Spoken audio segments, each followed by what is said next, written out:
வாங்க வாங்க வாத்தியா.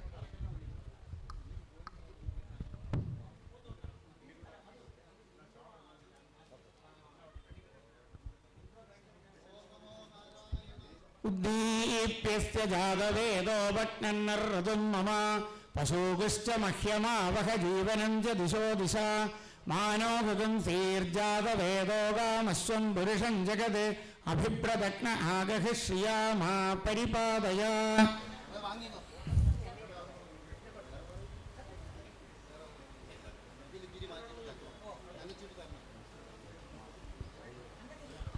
ഓം ജാതവേദസേ സുനവാമസോമമരാതീയതോ നിദഹാദിവേദഃ സനഃപരിഷതതി ദുർഗാണി വിശ്വാനാവേവ സിന്ധും ദുരിതാത്യഗ്നിഃ താം അഗ്നിവർണാം തപസാ ജ്വലന്തീം വൈരോചനീം കർമ്മഫലേഷു ജുഷ്ഠാം ദുർഗാം ദേവീകും ശരണമഹം പ്രപദ്ധ്യേ സുതരസിതരസേ നമഃ.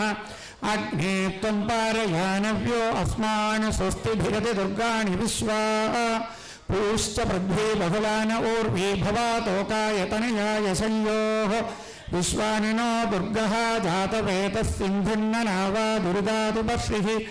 അഗ്നേ അത്രിവന്മനസാ ഗൃഹാനോസ്മാകം ബോധ്യപിതാ തനൂനാം പ്രവനാചിതകം സഹമാനമുഗ്രമഗ്നികം വേണ പരമാ സദസ്ഥാത്.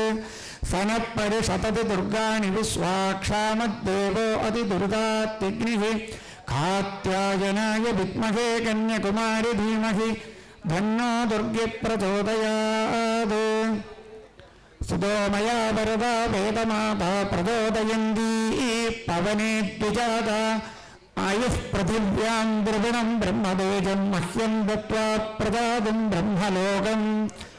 സഹസ്രശീർഷാ പുരുഷഃ സഹസ്രാക്ഷഃ സഹസ്രപാദ് സ ഭൂമിം വിശ്വതോ വൃത്വാ അത്യതിഷ്ഠദ്ദശാങ്കുലം പുരുഷ ഏവേദകം സർവം യദ്ഭൂതം യచ్చ ഭവ്യം ഉദാമൃതത്വശേഷാനഃ യദന്യേനാതിരോഹതി ഏതാവാനസ്യ മഹിമാ അദോജ്യായാഗശ്ച പൂരുഷഃ പാദോസ്യ വിശ്വാഭൂതാനി ത്രിപാദസ്യാമൃതം ദിവി ത്രിപാദോർധ്വഉദൈഃ പുരുഷഃ പാദോസ്യേകാ ഭവാത് പുനഃ തതോ വിശ്വം വ്യക്രാമത് ശാസനാനശനേ അഭി തസ്മാത് വിരാജായത വിരാജോ അഭിപൂരുഷഃ സ ജാതോ അത്യരിശ്ചത പശ്ചാത് ഭൂമിമതോ പുരഃ യത്പുരുഷേണ ഹവിഷാ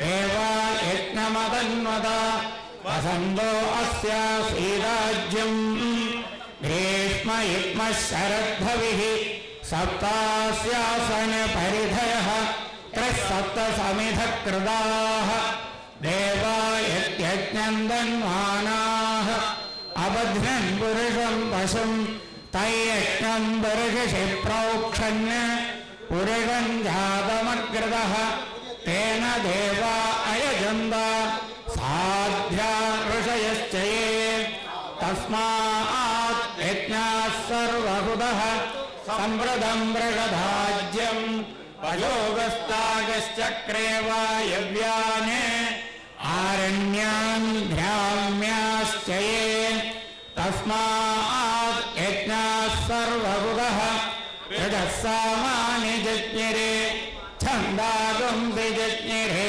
തസ്മാത് യജസ്തസ്മാദജായത തസ്മാദശ്വാ അജായന്ത ഏകേജോ ഭയാദദഃ രാവോഹജജ്ഞിരേ തസ്മാത് തസ്മാജ്ജാത അജാവയഃ യത്പുരുഷം വ്യഥദഃ കരിതാവ്യകൽപ്പയൻ മുഖംഗിമസ്യ കോ ബാഹു കാ ഭൂരോപാദാ ഉച്യതേ ബ്രാഹ്മണോസ്ത്യ മുഖമാസീത് ബാഹുരാജന്യകൃതഃ ഊരോ തദസ്യ യദ്വൈശ്യഃ അഭ്യാഗം ശൂദ്രോ അജായത ചന്ദ്രമാ മനസോ ജാതഃ ചക്ഷോ സൂര്യോ അജായത മുഖാദിന്ദ്രശ്ചാഗ്നിശ്ച പ്രാണാത് വായുരജായത നാഭ്യാ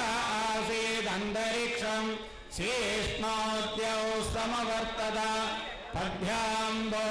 विषश्रोत्रात् तथा लोकात्मम् अकल्पयन् वेदाहमेदं पुरुषं महान्तम् आदित्यवर्णं तमसस्तु भारे सर्वाणि रूपाणि विजित्य धीरः नामानि कृत्वा विवदने यदास्ते धाता पुरस्ताद्यमुदा जहार शक्रप्रविद्वान् प्रदिशश्चतस्रः तमेवं विद्वान् अमृत इह भवति नान्यपन्था अयनाय विद्यते यज्ञेन यज्ञमयजन्त देवाः तानि धर्माणि प्रथमान्यासन् तेहनाहं महिमानः सजन्ते यत्र पूर्वे साध्यासन्ति देवाः हरिः ओम्।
अनंतपुरी वेद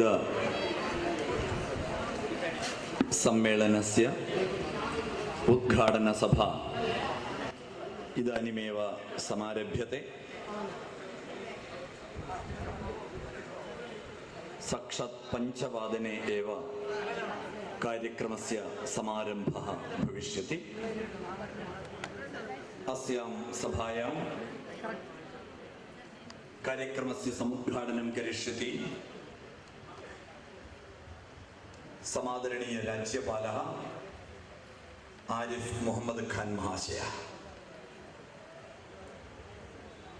अस्मिन् सत्रे अध्यक्षपदम् अलङ्करोति समादरणीय केन्द्र सहमन्त्री विदेशकार्य सह मंत्री वी मुरलीधरन् महाशयः।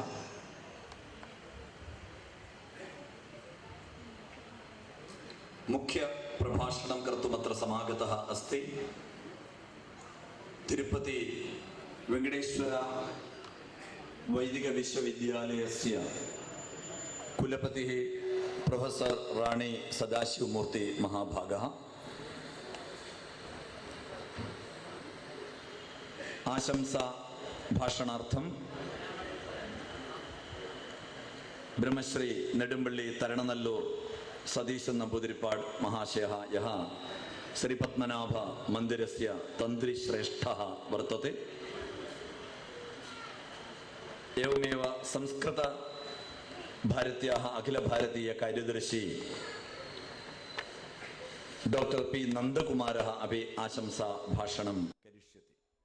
गवर्नर समागतः अस्ति। कार्यक्रमः इदानीं समारभ्यते। अध्यक्षपदम् अलङ्കരിക്കുന്ന വി മുരളീധരൻ അദ്ദേഹം നമ്മുടെ സമ്മേളനത്തിൽ പങ്കെടുക്കാനായിട്ട് എത്തിക്കഴിഞ്ഞിട്ടുണ്ട്.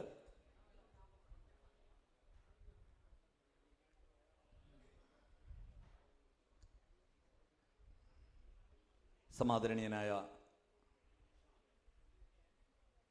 വിദേശകാര്യ സഹമന്ത്രി വി മുരളീധരൻ അവർകളിവിടെ സന്നിഹിതനായി കഴിഞ്ഞിട്ടുണ്ട്. മുരളിച്ചേട്ടനാണ് ഇന്ന് നമ്മുടെ ഈ സമ്മേളനത്തിൻ്റെ അധ്യക്ഷപദം അലങ്കരിക്കുന്നത്.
സമാരാധ്യനായ ഗവർണർ പങ്കെടുക്കുന്ന കാര്യപരിപാടിയായതുകൊണ്ട് സുരക്ഷാ സംവിധാനത്തിൽ എല്ലാവരും സഹകരിക്കണം. എല്ലാവരും ഒന്ന് മൊബൈൽ ഫോൺ സ്വിച്ച് ഓഫ് ചെയ്യുകയോ സൈലന്റ് മോഡിലേക്ക് മാറ്റുകയോ ചെയ്യേണ്ടതാണ്.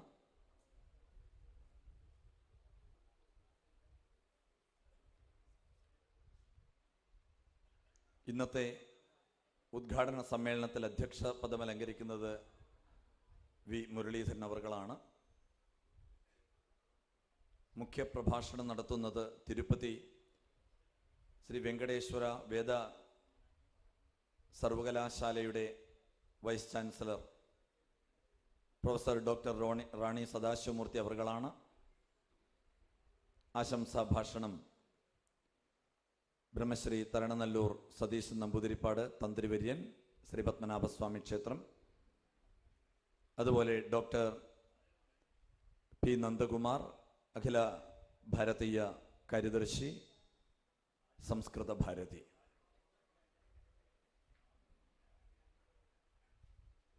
ശൃംഗേരി മഹാസ്വാമികളുടെ അനുഗ്രഹ ആശംസ ഇവിടെ വായിക്കുന്നത് പ്രൊഫസർ എ സുബ്രഹ്മണ്യ അയ്യർ അവർകളാണ്. അദ്ദേഹം കാലടി ശൃംഗേരി മഠത്തിൻ്റെ ഓണറബിൾ മാനേജർ കൂടിയാണ് അദ്ദേഹം ഇവിടെ സന്നിഹിതനായിട്ടുണ്ട്. അദ്ദേഹമായിരിക്കും ശ്രീമുഖ സന്ദേശം വായിക്കുന്നത്.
സമാരാധ്യനായ ഗവർണർ എത്തിച്ചേർന്നിരിക്കുകയാണ്. നമ്മുടെ അനന്തപുരി വേദ സമ്മേളനത്തിൻ്റെ സമുദ്ഘാടനം നിർവഹിക്കുന്നതിനായി സമാരാധ്യനായിട്ടുള്ള ഗവർണർ സമാഗതനായി കഴിഞ്ഞു.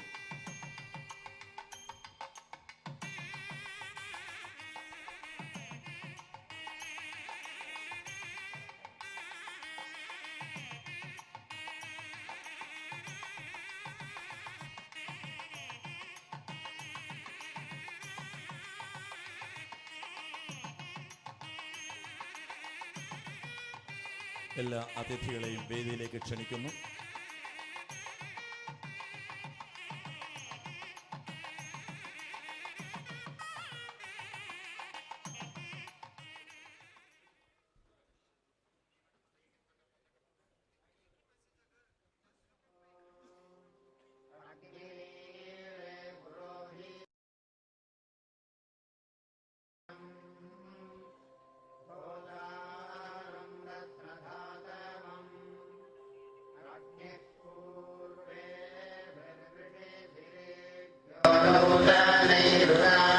ദേശീയ ഗാനം.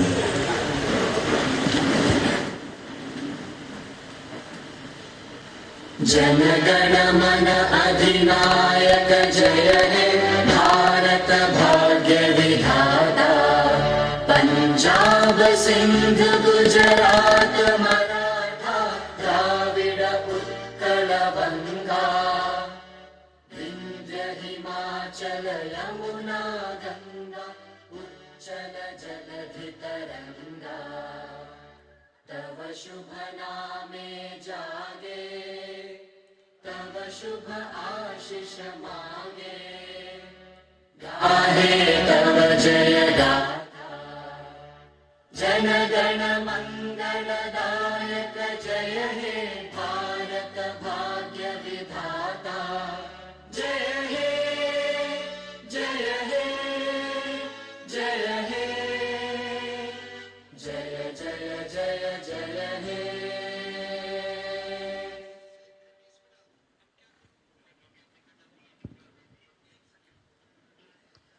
ഉദ്ഘാടന സമ്മേളനത്തിൽ ആദ്യമായി വൈദിക പ്രാർത്ഥന.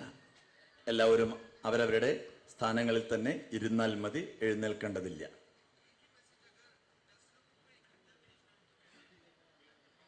ഓം ധ്രുവന്തേ രാജാ വരുണോ ധ്രുവം ദേവോ ബൃഹസ്പതി ധ്രുവന്ത ഇന്ദ്രശ്ചാഗ്നിശ്ച രാഷ്ട്രം ധാരയതാം സമിദ്യോ വദേ വിഷണ്യഗ്നേ വിശ്വാ ന്യർയാ ഇലസ്പദേ സമിധ്യസേതനോവസോന്യാഭാര സംഗച്ഛധ്വംസം വാദധ്വംസം വോമനാംസി ജാനതാം ദേവാഭാഗം യഥാ പൂർവേ സഞ്ജാന ഉപാസാതേ സമാനോ മന്ത്രസമേതിത് സമാനീ സമാനം മന ചിത്തമേഷാം സമാനമന്ത്രമഭിമന്ത്രയേ വത്സമ നവോ ഹവിഷാജോമി സമാനി വാഹകോദിത് സമാനാഹൃതായാനി വഹ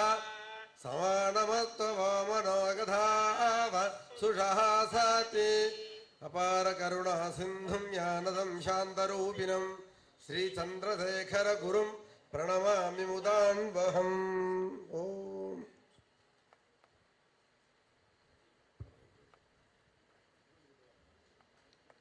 പ്രഥമം താവത് സമാഗതേഭ്യഃ സ്വാഗതം വ്യാഹരതി മുഖ്യ സംയോജകഃ KP Madhusoodanan മഹാശയഃ.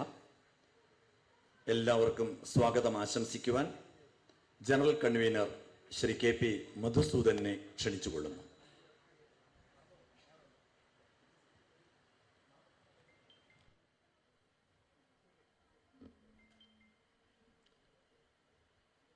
Most respected Honorable Governor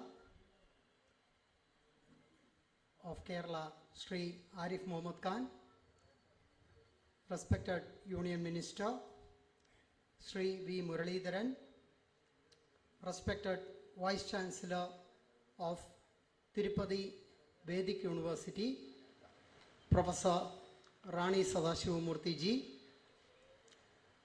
respected Tantri, also he is the chairman of our organizing committee, Brahmashri Nedumbilli Tarananallur Sadishan Namboodiripadu ji, respected All India Secretary of the Samskrita Bharati, Sri Nandakumar ji, and most respected persons in the dais and in the hall, my humble pranams to all of you. At the onset, let me put a few words about this Veda Sammelanam, as the time is very short. This Veda Sammelanam has been arranged to propagate the messages in the Vedas which the entire world should know. The protection of the Vedas, how to protect Vedas as well as how to propagate Vedas is very important. Nowadays, lot of mispropagations, lot of misinterpretations are happening regarding the great Indian traditions. So the correct form of our Indian traditional wisdom needs to be highlighted in the world. It has become a moral responsibility for all of us to propagate the fact of that. In that light, we decided to have a Veda Sammelanam to bring out the valuable informations which are hidden in our traditional Vedas as well as other scriptures. So, for every events like this, generally VIPs will be invited for inauguration as well as for felicitations, etc. But there is a very significant role when it comes to Vedas. Actually, the Vedas, the essence of the Vedas is our Sanatana Dharma. The Sanatana Dharma is embedded in our Indian constitution.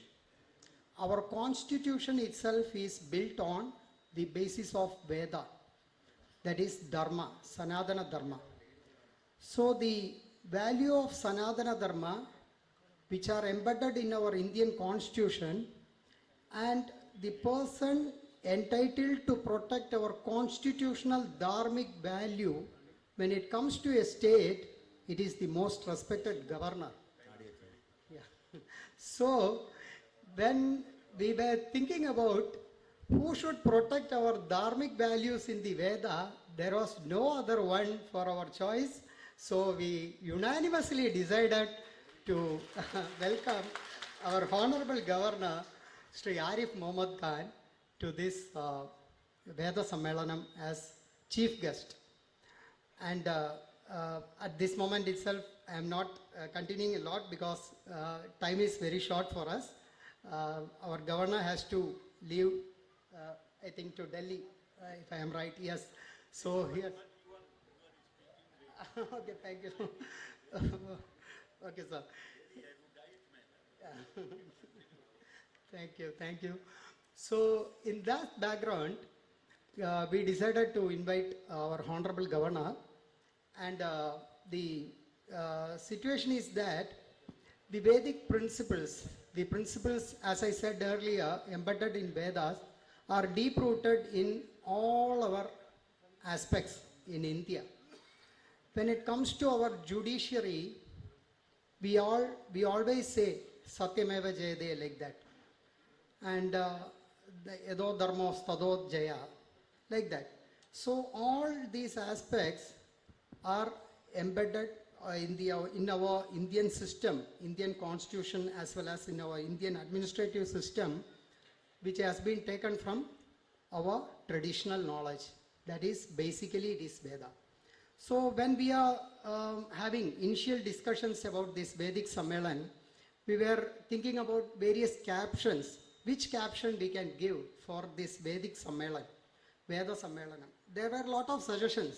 We have a lot of virtuals and we have a lot of, that captions for that, suitable for this. There were a lot of suggestions. But one suggestion was very much impressed by all, and it was well accepted by everybody. That was suggested by our Honorable Chairman, Sadishan Namboodiripad ji. That was Dharmo Gilo Sarva Moolam. Vedo Gilo Sarva Moolam. Sorry. Vedo Gilo Dharma Moolam. Vedam is Vedas are the basis of Dharma. That also where it was accepted, it was taken as our caption, and it is, you can see everywhere, Vedo Gilo Dharma Moolam. And in that aspect, we started with the organizing of this Vedic Sammelan, and with this I come to my responsibility as the general convener of this organizing committee. I extend a warm and heartiest welcome to our Honorable Governor, Sri Arif Mohammad Khan. Now I request Sri H. Ganesh, our working chairman, to honor our governor.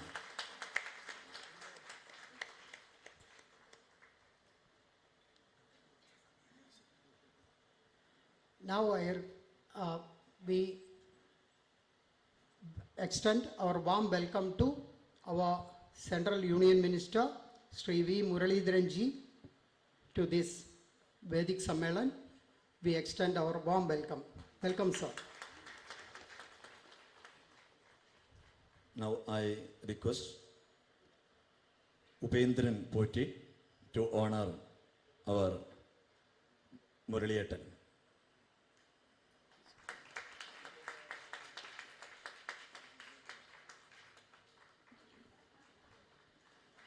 Upendran Poti is President of Madhva Tulu Brahmana Samajam.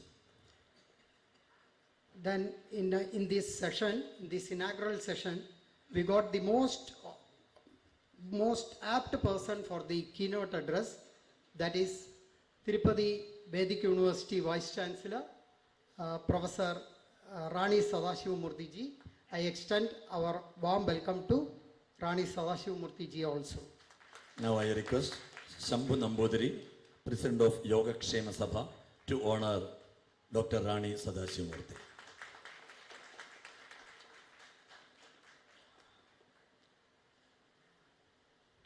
Even though he's part of, next person is part of our organization, but for the Aupacharikathaയുടെ പേരിൽ, I heartily welcome our most respected Tantri, Nedumpalli Sri Sadishan Namboodiripadu ji.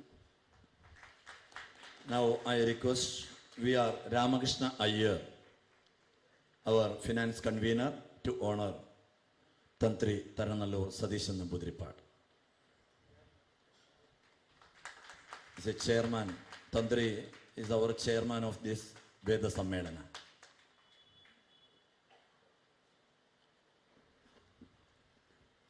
Then, on behalf of our organizing committee, I extend a warm welcome to Professor A. Subramaniya.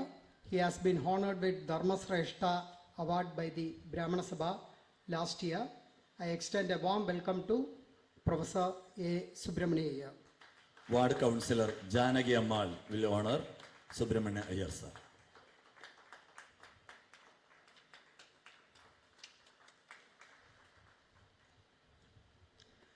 And another apt person and most suitable person for this Veda Sammelanam has arrived upon our request. That is, he is also part of this organization. Still, he is a very vibrant Sanskrit preacher. Vajaspati P. Nandakumar ji, he is All India Secretary of Samskrita Bharati. I humbly welcome Nandakumar ji for this function.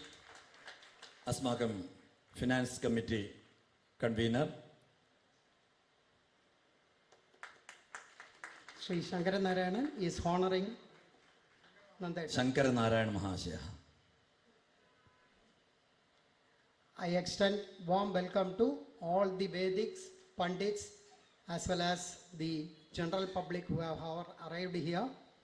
I need to tell name by name because lot of dignitaries, Vedic Pandits, and they have taken all the pain to come over here from Delhi with Divijyoti Veda Mandir, and many auspicious persons are here, but for the lack of time, I am missing the names of all of them. I am just giving a warm welcome on behalf of this organizing committee to one and all who have come over here. Thank you very much. Namaste. Thank you, Madhusudan ji. ഇപ്പോൾ ശ്രീമുഖ വാചനമാണ് ധർമ്മശ്രേഷ്ഠ professor A Subrahmanya Iyer.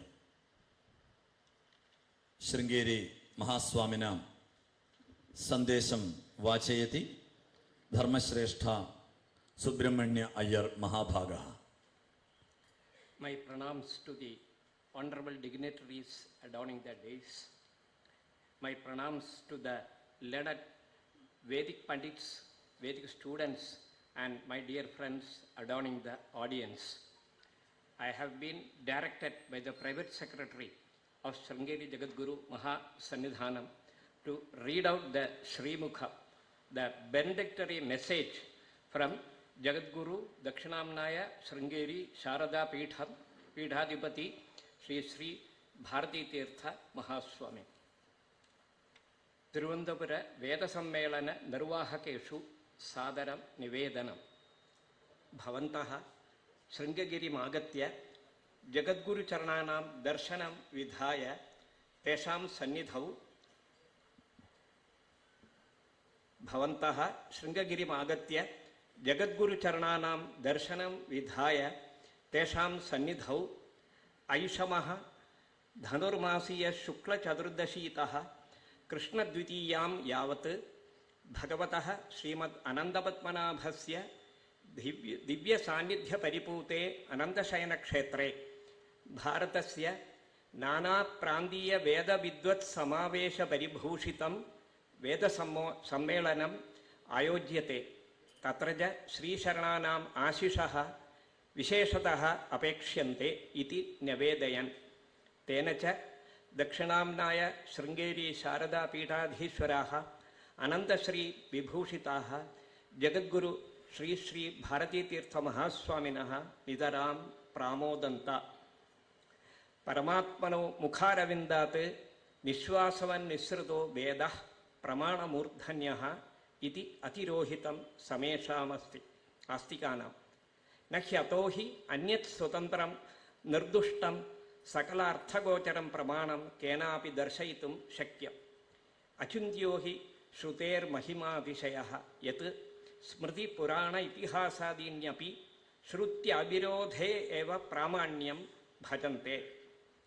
പരാശിവാവതാരാः Sanatana Dharma ഉദ്ധാരകാः Jagadguru Srimad Shankara ഭഗവത് പൂജ്യപാദാചാര്യാः ഭാഷ്യെ മഹതഃ ഋഗ്വേദാദേः ശാസ്ത്രസ്യ അനേക വിദ്യാസ്ഥാനോ ഉപബൃംഹിതസ്യ പ്രദീപവത് സർവാർത്ഥ അവദ്യോതിനഃ സർവജ്ഞകൽപ്പസ്യ ഇതി.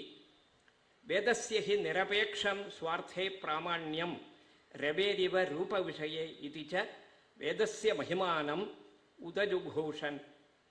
അതയേവ വേദോ നിത്യമധീയതാം തദുദിതം കർമ്മസ്വനുഷ്ഠീയതാം ഇതി സമാദിശൻ. ഈദൃശ വേദപ്രമാണകത്വാദേവ സനാതനധർമ്മോ വൈദികധർമ്മ ഇതി വ്യപദിശ്യത്തെ. അതോ വേദാനാം സംരക്ഷണം നഃ സമേഷാം അതിതരാം ആവശ്യകം. ഈദൃശാനി സമ്മേളനാനി വേദരക്ഷണേ നിതരാം ഉപകരിഷ്യന്തി. തദ്ദേതസ്മിൻ വിഷയെ പ്രസന്നസ്വാന്താः ശ്രീചരണാः ഏതത് സമ്മേളനസ്യ കൃതേ ശ്രീശാരദാപ്രസാദത്വേന ലക്ഷരൂപ്യകാണി അന്വഗൃഹീഷുः. ശ്രീശാരദാചന്ദ്രമൗലീശ്വരയോः അസീമാ അനുഗ്രഹേണ സമ്മേളനമിദം നിരന്തരായം പ്രവർത്തതാം. അത്ര ഭാഗിനഃ സಮೇಪಿ ശ്രേയഃപരമ്പരാഭിः സമേദയന്താം ഇതി ച ആശാസത്തെ ശ്രീചരണാः ഇതി നിവേദയിത ടി ദക്ഷിണാമൂർത്തി. ധന്യവാദാः. അടുത്തതായി ആശംസ ഭാഷണമാണ്. ജനസാമാന്യത്തെക്കുറിച്ച്, സമാജ പരിവർത്തനത്തെക്കുറിച്ച് വളരെ ഗൗരവത്തിൽ ചിന്തിക്കുന്ന ശ്രീ പത്മനാഭ സ്വാമിജിയുടെ പിതൃതുല്യനായ, പിതൃസ്ഥാനീയനായ തന്ത്രിവര്യൻ തരണനല്ലൂർ സതീശൻ നമ്പൂതിരിപ്പാട് ആശംസയർപ്പിക്കുന്നു.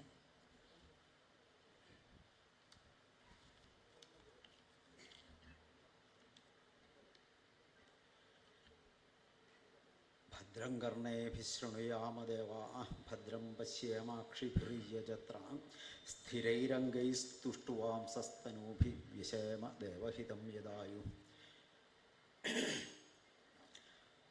ഭാരതീയ വിദ്യാനാം അതുല്യ ആകരഭവതി വേദചതുഷ്ടയം.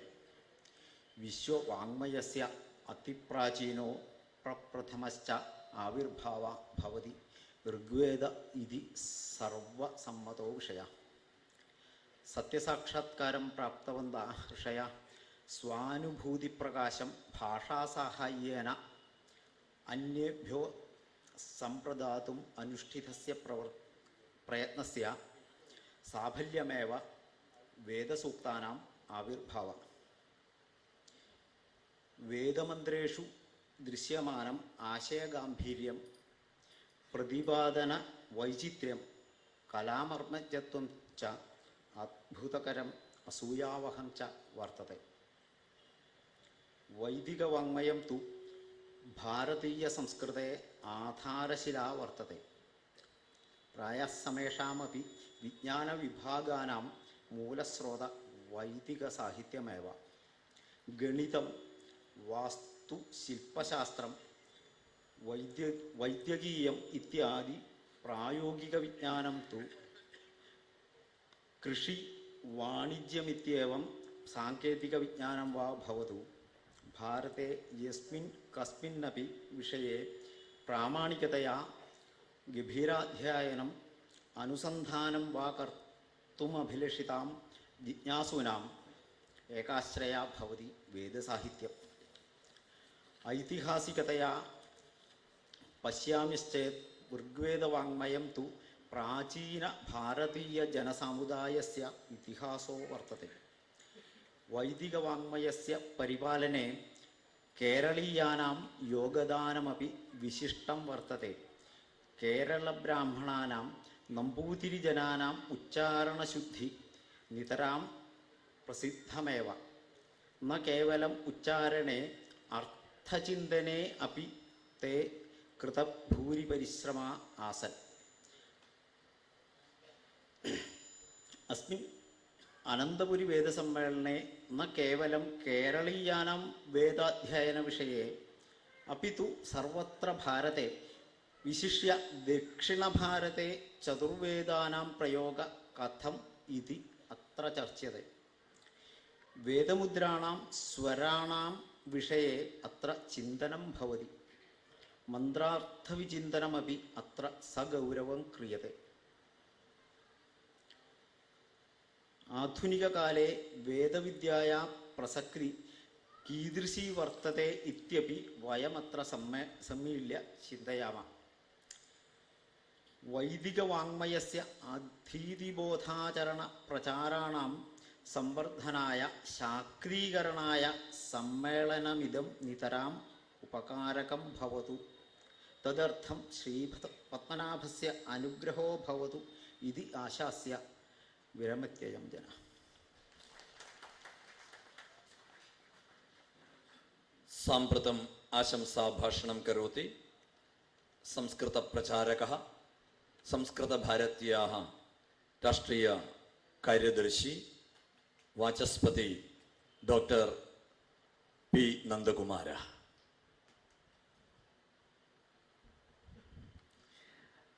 अत्यन्तं कीर्तिमन्तः सम्मान्याः केरळराज्यस्य गवर्नर् आरिफ् मोहम्मद् खान् महोदयः तथा बहुमान्य केन्द्रमन्त्री मुरलीधरन् महोदय, तिरुपति वैदिकसर्वकलाशालायाः कुलपति राणी सदाशिवमूर्ति महोदय, अस्माकं सर्वेषामपि आदरणीयः सतीशन् नम्बूदिरिपाड् महोदय, सुब्रह्मण्यन् महोदय तथा मधुसूदन् महोदय, अत्र उपविष्टाः एतस्याः नगर्याः सांस्कृतिकप्रणयिनः सर्वेषां मम सादरप्रणामः। केवलं विषयद्वयं वक्तुम् इच्छामि। एकम्, अत्र चर्चापि जाता, वयं सर्वेपि जानीमः वेदस्य विषये। भारतस्य प्रतिष्ठा, भारतस्य व्यक्तित्वम्, अस्मिता वेदे वर्तते। वेदः ज्ञानम्, अतः भारतीयः ज्ञानस्य उपासकः। तेन कारणेन भारतस्य महत्त्वं, भारतस्य सम्माननं। तस्य वेदस्य जनसामान्येषु प्रचारार्थं केन्द्रसर्वकारेण महर्षि शान्तिपनी संस्कृत वेदविद्याप्रतिष्ठानद्वारा अनेक कार्यक्रमाः सञ्चाल्यन्ते। तस्य एकः भागः अस्ति एतादृशं वेदसम्मेलनं। वेदपरिचयार्थमपि विभिन्नानि कार्याणि तैः आयोज्यन्ते। अस्माभिः सर्वैः अपि तस्य पूर्णसहयोगः देयः। अपरम् एकमस्ति,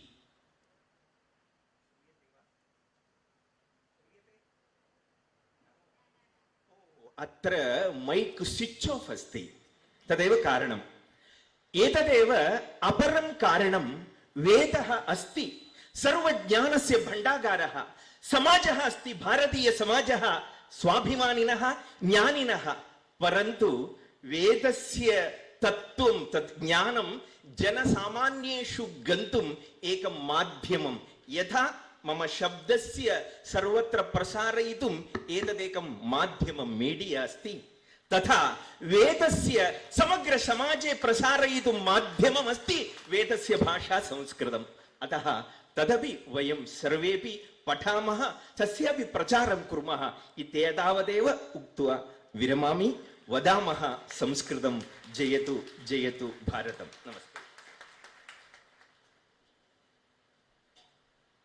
साम्प्रतं मुख्य प्रभाषणं कर्तुमत्र उपस्थितः अस्ति प्रोफेसर् डॉक्टर राणी सदाशिवमूर्ति महाभागः तिरुपति वेंकटेश्वर वेद विश्वविद्यालयस्य कुलपतिः महान् संस्कृत प्रचारकः कविः नाटककारः एवं तिरुपति राष्ट्रीय संस्कृत विश्वविद्यालयस्य साहित्य विभाग अध्यक्षचरः महान् संस्कृत अभिमानी संस्कृतज्ञः वेदज्ञः इदानीं मुख्य प्रभाषणं करोति मुख्य प्रभाषणത്തിനായി ശ്രീ വെങ്കടേശ്വര വേദ വിദ്യാലയത്തിന്റെ വേദ യൂണിവേഴ്സിറ്റിയുടെ കുലപതിയെ ക്ഷണിച്ചുകൊള്ളുന്നു ഡോക്ടർ റാണി സദാശിവമൂർത്തി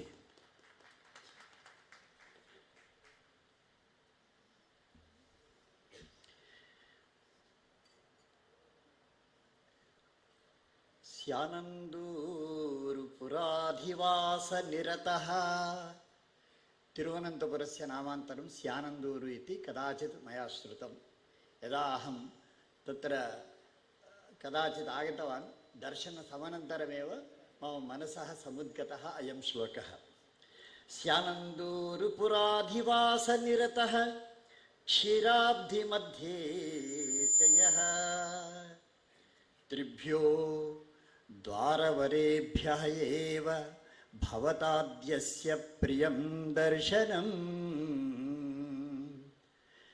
आद्यात्तस्य मुखं ततः कटिवरं पादौ च तस्मात् परं सेवे दिव्यमनन्तशेषशयनम् सेवे दिव्यमनन्तशेषशयनं भाग्याय मोक्षाय वै भाग्याय मोक्षाय वै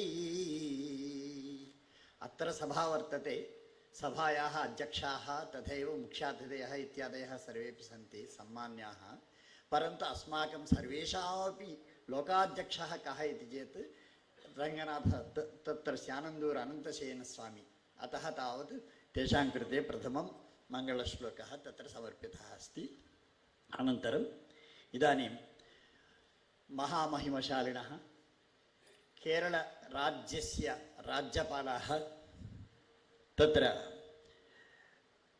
आरिफ् मोहम्मद् खान् महाभागाः तथैव अत्र मन्त्रिवर्याः वि मुरलीधरन् महाभागाः एवमेव अन्ये मञ्चे विद्यमानाः विराजमानाः सर्वेपि बान्धवाः नानादिग्देशेभ्यः भारतस्य समागताः वेदविदः तथैव वेदप्रियाः लौकिकाः सर्वेभ्यः अपि मम नतशिरस्कप्रणामाः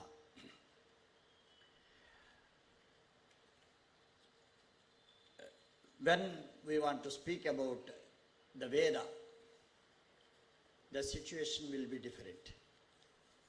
It is not like any kind of other literature which is produced in a particular age or on a particular stage, but it is different. Why? The reason is, in the country of Greece, when the people were in need of their living, a kind of collection of writings were produced, covering all the needs of the entire society. Similarly in China, similarly in every ancient country. In the same manner, in our country also, once in remote past, the Vedas were produced without running after their name or fame by the great seers, rishis. The entire mankind, not only they haven't concentrated merely Bharat, people of Bharat, they have concentrated the entire world. Having concentrated upon the need of the entire world, they produced the Vedas. The very term Veda is derived from the verbal root vid, which means to know. What is to be known? We have to know about our surroundings. We have to know about the universe. We have to know about the society. We have to know about every need of mankind. And finally, one has to know about one's own self. That is the ultimate. It is not the beginning to know about myself, but we should know all the rest of the things and then we should come to know about ourselves. That is a sequence.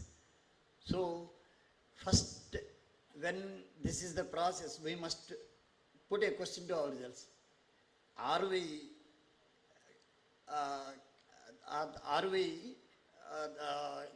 Can we know about ourselves? Are we competent enough to know about ourselves? How much do we know about ourselves? These are the questions. Answer can be obtained from the Vedas.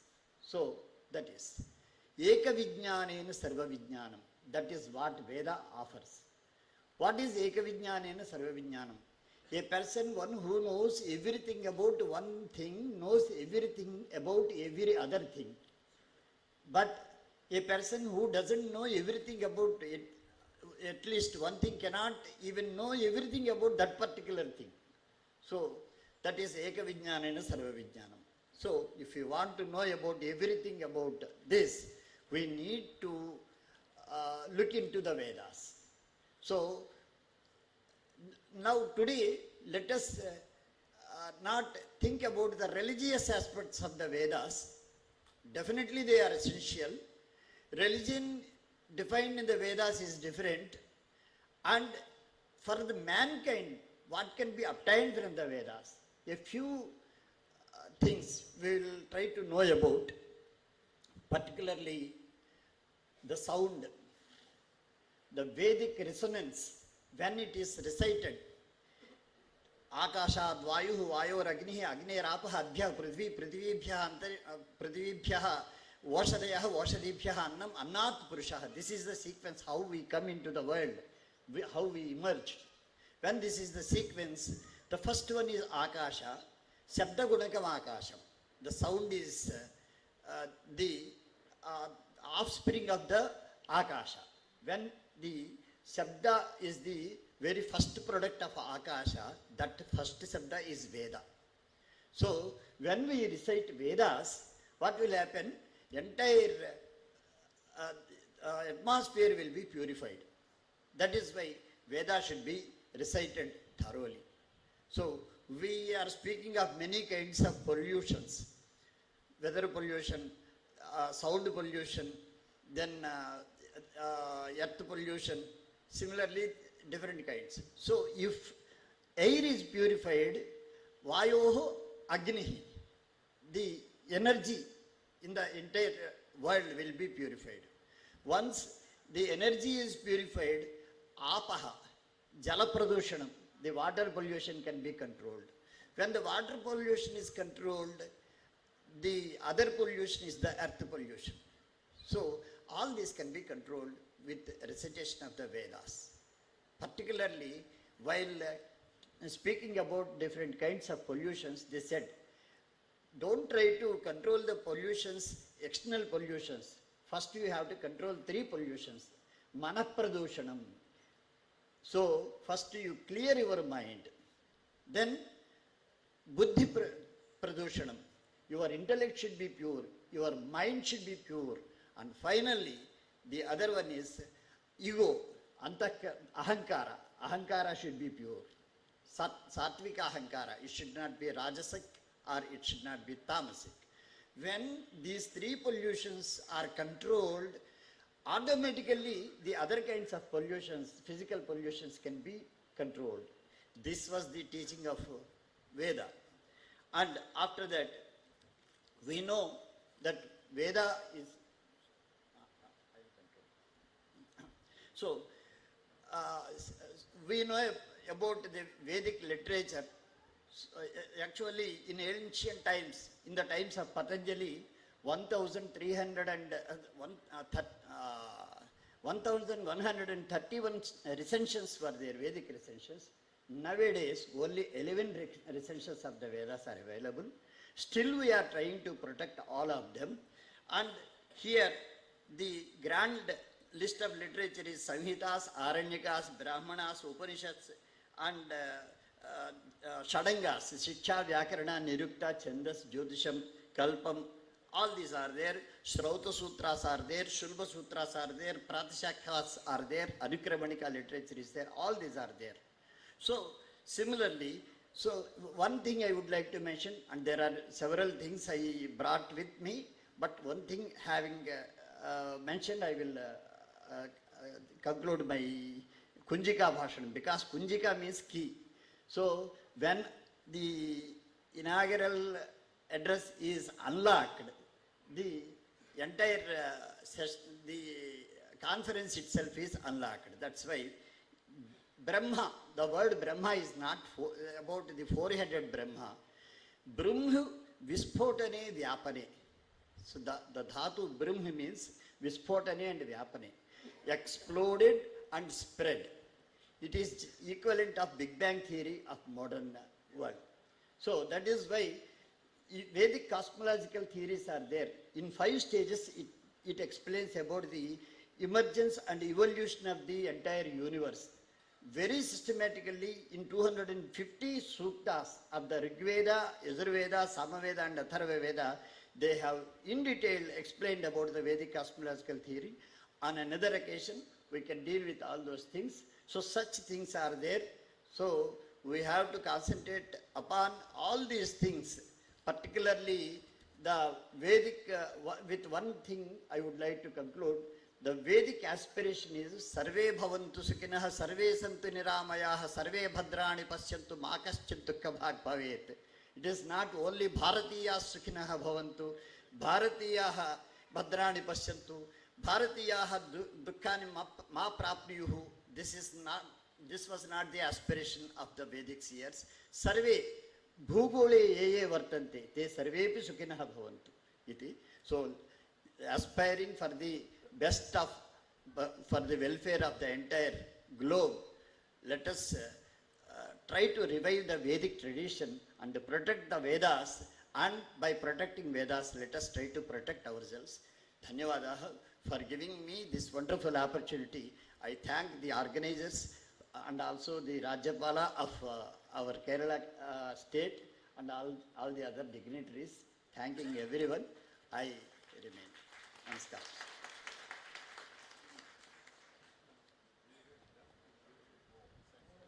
വളരെ ചെറുപ്പത്തിൽ തന്നെ സാമൂഹ്യ സേവന രംഗത്ത് നിറഞ്ഞു നിന്ന കർമ്മധീരൻ, അടുത്ത കാലത്ത് ചില യുദ്ധ ഭീഷണി വന്ന സമയത്ത് നമ്മുടെ സഹോദരങ്ങളെയൊക്കെ സുരക്ഷിതമായിട്ട് ഭാരതത്തിൽ തിരിച്ചെത്തിച്ച് ജനപ്രസിദ്ധി നേടിയ മന്ത്രി, നമ്മുടെ കേന്ദ്രമന്ത്രി ഇവിടെ എത്തിച്ചേർന്നിട്ടുണ്ട്. അദ്ദേഹമാണ് അധ്യക്ഷ പദം അലങ്കരിക്കുന്നത്. അദ്ദേഹത്തിന് അധ്യക്ഷ ഭാഷണത്തിനായി വളരെ സന്തോഷത്തോടെ സാദരം ക്ഷണിച്ചുകൊള്ളുന്നു. അനന്തപുരി വേദ സമ്മേളനത്തിൻ്റെ ഈ ഔപചാരികമായിട്ടുള്ള ഉദ്ഘാടന സമ്മേളനത്തിൽ ഉദ്ഘാടനം നിർവഹിക്കുന്ന ബഹുമാന്യനായിട്ടുള്ള കേരളത്തിൻ്റെ ഗവർണർ ശ്രീ ആരിഫ് മുഹമ്മദ് ഖാൻ അവർകൾ, വേദിയിൽ സന്നിഹിതരായിട്ടുള്ള എനിക്ക് തൊട്ടു മുമ്പ് സംസാരിച്ച തിരുപ്പതി വേദ സർവകലാശാലയുടെ സംസ്കൃത സർവകലാശാലയുടെ വൈസ് ചാൻസലർ പ്രൊഫസർ റാണി സദാശിവമൂർത്തി അവർകൾ, ശ്രീ പി നന്ദകുമാർ അവർകൾ, ശ്രീ സതീശൻ നമ്പൂതിരിപ്പാട് അവർകൾ, ശ്രീ സുബ്രഹ്മണ്യ അയ്യർ അവർകൾ, ശ്രീ കെ മധുസൂദനൻ, വേദിയിലും സദസ്സിലുമുള്ള മറ്റ് ബഹുമാന്യരെ, സുഹൃത്തുക്കളെ, സഹോദരി സഹോദരന്മാരെ, എല്ലാവർക്കും നമസ്കാരം. വേദസമ്മേളനം എന്ന് കേൾക്കുമ്പോൾ പൊതുവെ ജനങ്ങൾക്കെല്ലാവർക്കും, കേൾക്കുന്ന ആളുകൾക്ക് തോന്നുന്നത് പുരാതനമായിട്ടുള്ള എന്തോ ഒരു കാര്യത്തെക്കുറിച്ച് ചർച്ച ചെയ്യുന്നൊരു സമ്മേളനമാണ്. ഞാൻ ആ സമ്മേളനത്തിൻ്റെ കാലിക പ്രസക്തിയെക്കുറിച്ച് സംസാരിക്കാനാണ് ആഗ്രഹിക്കുന്നത്. ഞാനത് സംസാരിക്കാൻ ആഗ്രഹിക്കുമ്പോൾ എനിക്ക് തൊട്ട് മുൻപ് സംസാരിച്ച റാണി സദാശിവമൂർത്തി അദ്ദേഹം പറഞ്ഞു, the traditions of the Vedas, the tradition of India, അതിൻ്റെ പ്രസക്തിയെക്കുറിച്ചാണ് അദ്ദേഹം സംസാരിച്ചത്. അതായത് വേദത്തിൻ്റെ തത്വങ്ങളാണ് ഭാരതത്തിൻ്റെ സംസ്കാരത്തെയും ജീവിതത്തെയും കലയെയും ദർശനങ്ങളെയും ഒക്കെ രൂപപ്പെടുത്തിയത്. ഇന്ന് ഭാരതം G20യുടെ അധ്യക്ഷ പദവി വഹിക്കുകയാണ്. G20യുടെ അധ്യക്ഷത പദവി വഹിക്കുമ്പോൾ G20യുടെ തീം ആയിട്ട് ഇന്ത്യ മുന്നോട്ട് വച്ചിരിക്കുന്നത് ഡെമോക്രസി, ഡൈവേഴ്സിറ്റി, ഡെവലപ്മെൻറ്റ് എന്നുള്ളതാണ്. ഡെമോക്രസി, ഡൈവേഴ്സിറ്റി ആൻഡ് ഡെവലപ്മെൻറ്റ് എന്നുള്ളത് ഒരു ആധുനിക സങ്കല്പമാണെന്നുള്ളതാണ് പലരും ധരിച്ചു വെക്കുന്നത്. അതുകൊണ്ടാണ് ബഹുമാന്യനായിട്ടുള്ള പ്രധാനമന്ത്രി India is not only the largest democracy but the mother of democracy എന്ന് പറഞ്ഞപ്പോൾ പലരും നെറ്റിച്ചൊളിച്ചു. ചിലർ പറഞ്ഞു അത്രയൊക്കെ നമുക്ക് പറയാൻ പറ്റുമോ? ചിലരതിനെ ചോദ്യം ചെയ്തു. എന്ന് പറഞ്ഞാൽ ബഹുസ്വരത എന്നുള്ളതാണ് ജനാധിപത്യത്തിൻ്റെ കാതൽ. ആ ബഹുസ്വരത ഒരുപക്ഷെ ആധുനിക കാലത്ത് മാത്രം സൃഷ്ടിക്കപ്പെട്ട ഒരു കാര്യമാണ് എന്നുള്ള തെറ്റിദ്ധാരണ. കാരണം പുറകോട്ടേക്ക് തിരിഞ്ഞു നോക്കാൻ മടിക്കുന്നവർ, ഇന്ത്യയുടെ സംസ്കാരത്തെക്കുറിച്ച് അഭിമാനമില്ലാത്തവർ, ഇന്ത്യയുടെ സംസ്കാരത്തിൽ എടുത്തു പറയത്തക്കതായിട്ടുള്ള എന്തെങ്കിലും ഉണ്ട് എന്ന് കരുതാത്തവർ, അങ്ങനെയുള്ളവർക്ക് എല്ലായ്പ്പോഴും അവർ പാശ്ചാത്യ നാടുകളിലേക്ക് നോക്കും.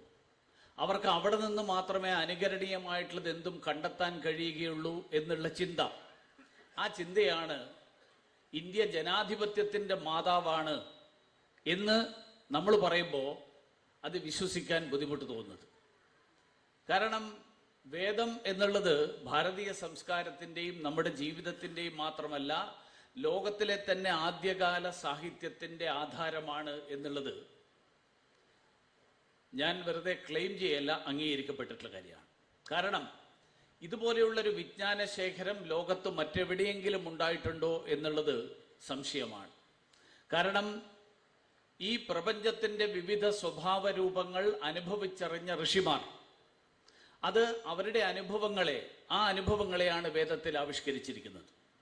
ഈ ആവിഷ്കാരം അത് ഒരൊറ്റ തരത്തിലുള്ള ആവിഷ്കാരമല്ല.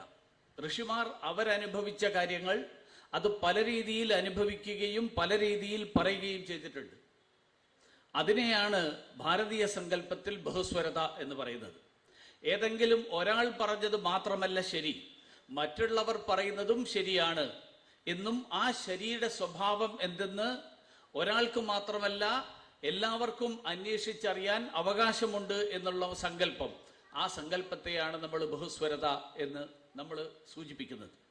കാരണം പാശ്ചാത്യ ലോകത്തെയും ഭാരതത്തെയും തമ്മിൽ താരതമ്യം ചെയ്യുമ്പോൾ പാശ്ചാത്യ ലോകത്ത് രൂപപ്പെട്ട മതസങ്കല്പങ്ങൾ, ആ മതസങ്കല്പങ്ങൾ ഒരു ഗ്രന്ഥത്തിൻ്റെയോ ഒരു പ്രവാചകന്റെയോ മാത്രം അരുളപ്പാടുകൾക്ക് അനുസൃതമായിട്ട് രൂപം കൊണ്ടതാണ്. ആർക്കും നിഷേധിക്കാൻ പറ്റാത്തൊരു കാര്യമാണ്.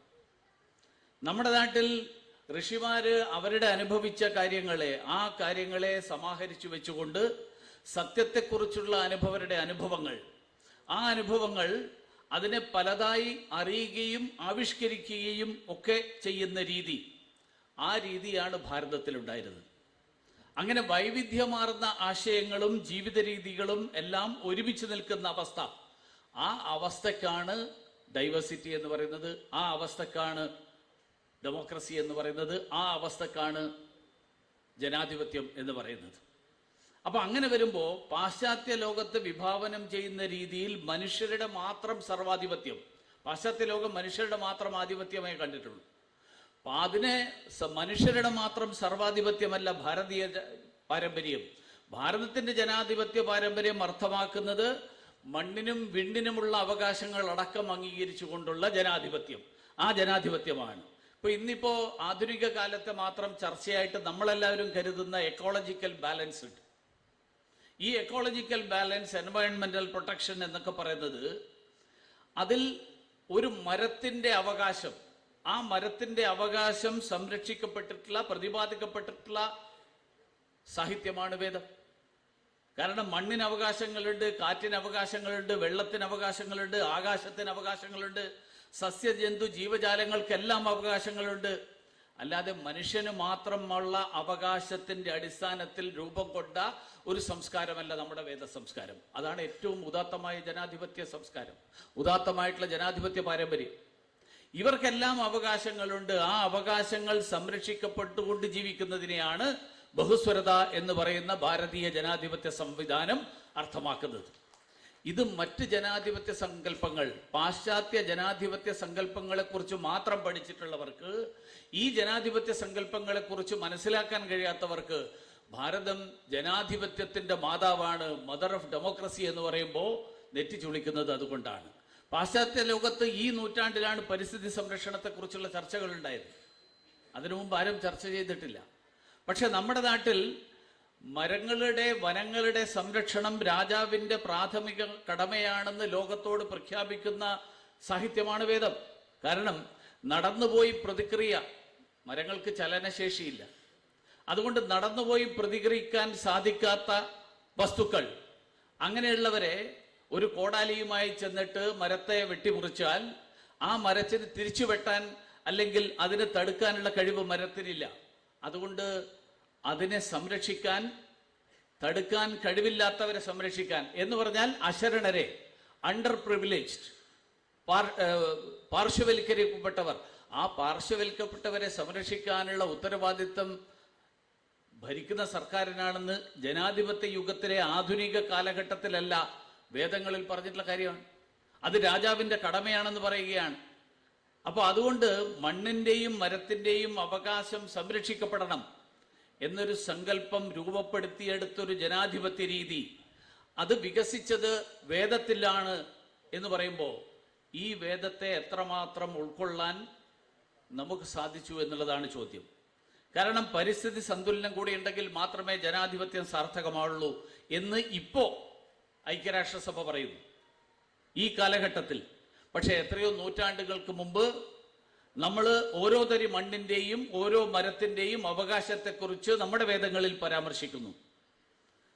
ഈ സംസ്കാരത്തെ ഉൾക്കൊണ്ടിട്ടുള്ള ജനാധിപത്യ സംവിധാനക്രമം, ആ സംവിധാനക്രമം ഉണ്ടാക്കിയെടുക്കാനുള്ള അതിനു വേണ്ടിയിട്ടുള്ള പരിശ്രമം ഏറ്റവും ചുരുങ്ങിയത് ഇന്ത്യക്ക് സ്വാതന്ത്ര്യം കിട്ടിയപ്പോഴെങ്കിലും തുടങ്ങേണ്ടതായിരുന്നു.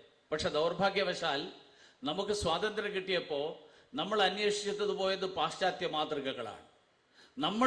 നമ്മൾ സൃഷ്ടിച്ചിട്ടുള്ള നമ്മുടെ മാതൃകകൾ, നമ്മൾ സൃഷ്ടിച്ചിട്ടുള്ള നമ്മുടെ സംസ്കാരം, ആ സംസ്കാരത്തെ ഉൾക്കൊള്ളുന്നതിന് പകരം ആ സംസ്കാരത്തിന് അനുസൃതമായിട്ട് നമ്മുടെ നാട്ടിലെ ജനാധിപത്യ സംസ്കാരവും ജനാധിപത്യ രീതികളും ആ ജനാധിപത്യ രീതികളും ആവിഷ്കരിക്കാൻ ശ്രമിക്കുന്നതിന് പകരം നമ്മൾ നമ്മുടെ നാട്ടിൽ അഭിമാനിത്തക്കതായിട്ട് യാതൊന്നുമില്ല, എല്ലാം വിദേശത്ത് നിന്ന് പാശ്ചാത്യ ലോകത്ത് നിന്ന് ഇറക്കുമതി ചെയ്യേണ്ടതുണ്ട് എന്നുള്ള ധാരണ, ആ ധാരണ ഉണ്ടായി. അതുകൊണ്ട് യൂറോസെൻട്രിക് ആയിട്ടുള്ള അല്ലെങ്കിൽ യൂറോസെൻട്രിക് ആയിട്ടുള്ള ചിന്താ പദ്ധതികൾ, യൂറോസെൻട്രിക് ആയിട്ടുള്ള വിദ്യാഭ്യാസ സംവിധാനം, അതിൻ്റെയൊക്കെ അടിമകളായിട്ട് മാറിക്കൊണ്ട് ഭാരതീയ സംസ്കാരത്തെക്കുറിച്ചും അതിൻ്റെ ചൈതന്യക്കുറിച്ചും ഒരന്വേഷണവും നടത്താൻ തയ്യാറാകാതിരുന്ന ആളുകൾ ആ അന്വേഷണത്തിലേക്ക് ഇന്ത്യ തിരിച്ചു പോകുമ്പോൾ, ആ അന്വേഷണത്തിലേക്ക് ഇന്ത്യ കണ്ടെത്താൻ ശ്രമിക്കുമ്പോൾ അവർക്ക് വലിയ സംശയമാണ്, ഇങ്ങനെയൊക്കെ അഭിമാനിക്കണ്ടോ?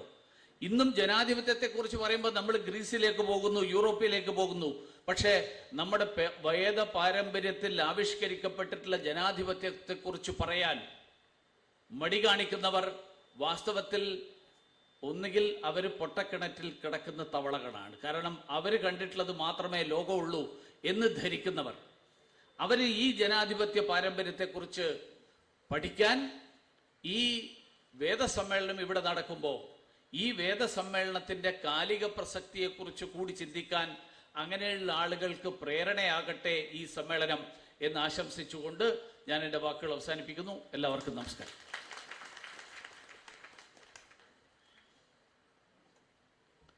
ഇന്ന് കേരളീയർ അവരുടെ അഭിമാനമായി നെഞ്ചിലേറ്റുന്ന വ്യക്തിത്വം, കേരളത്തിൻ്റെ രാഷ്ട്രീയ, സാംസ്കാരിക, സാമൂഹിക രംഗങ്ങളിൽ നിറഞ്ഞു നിൽക്കുന്ന കേരളത്തിൻ്റെ പ്രഥമ പൗരൻ, ഒരു ഭരണ തലവൻ എങ്ങനെയായിരിക്കണമെന്ന് കാട്ടിത്തുന്ന മഹാവ്യക്തിത്വം, അദ്ദേഹത്തിൻ്റെ ജീവിതം തന്നെയാണ് അദ്ദേഹത്തിൻ്റെ സന്ദേശം. ആരിഫ് മുഹമ്മദ് ഖാൻ എന്ന ജനകീയ ഗവർണർ, അദ്ദേഹമാണ് നമ്മുടെ ഈ വേദ സമ്മേളനത്തിൻ്റെ സമുദ്ഘാടനം നിർവഹിക്കാൻ എത്തിയിട്ടുള്ളത്. അദ്ദേഹത്തെ ഭദ്രദീപ പ്രജ്വലനത്തിലൂടെ ഈ ഒരു മഹാസമ്മേളനത്തിൻ്റെ സമുദ്ഘാടനം നിർവഹിക്കുവാനായി സാദരം ക്ഷണിച്ചുകൊള്ളുന്നു.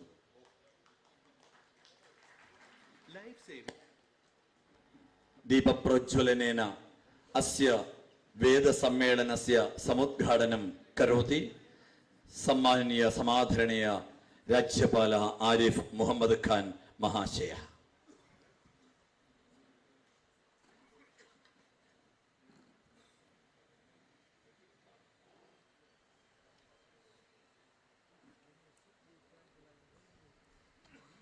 ഒന്ന് ഈ മുന്നിൽ എഴുന്നേറ്റ് നിൽക്കുന്നവരൊന്ന് ഇരിക്കാൻ പറഞ്ഞു. അവിടെ പിറകിലുള്ളവർ സൗകര്യത്തിന് ഒന്ന് മുന്നിൽ ഇരിക്കൂ പ്ലീസ്.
സമുദ്ഘാടന ഭാഷണം കർത്തും സമാദരണീയ രാജ്യപാലം Arif Muhammad Khan മഹാശയം ആമന്ത്രേ.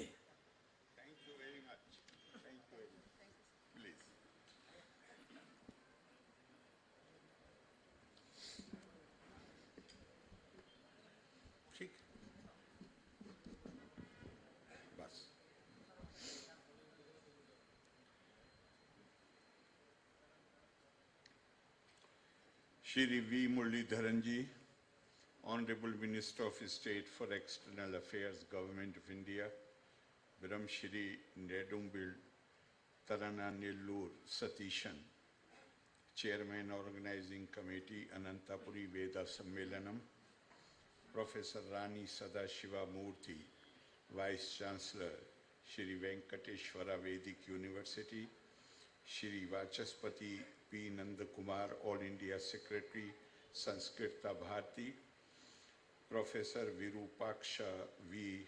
Jadipal, Secretary, Maharshi Sandipani, Rashtriya Veda Vidya Pratishthan, Ujjain,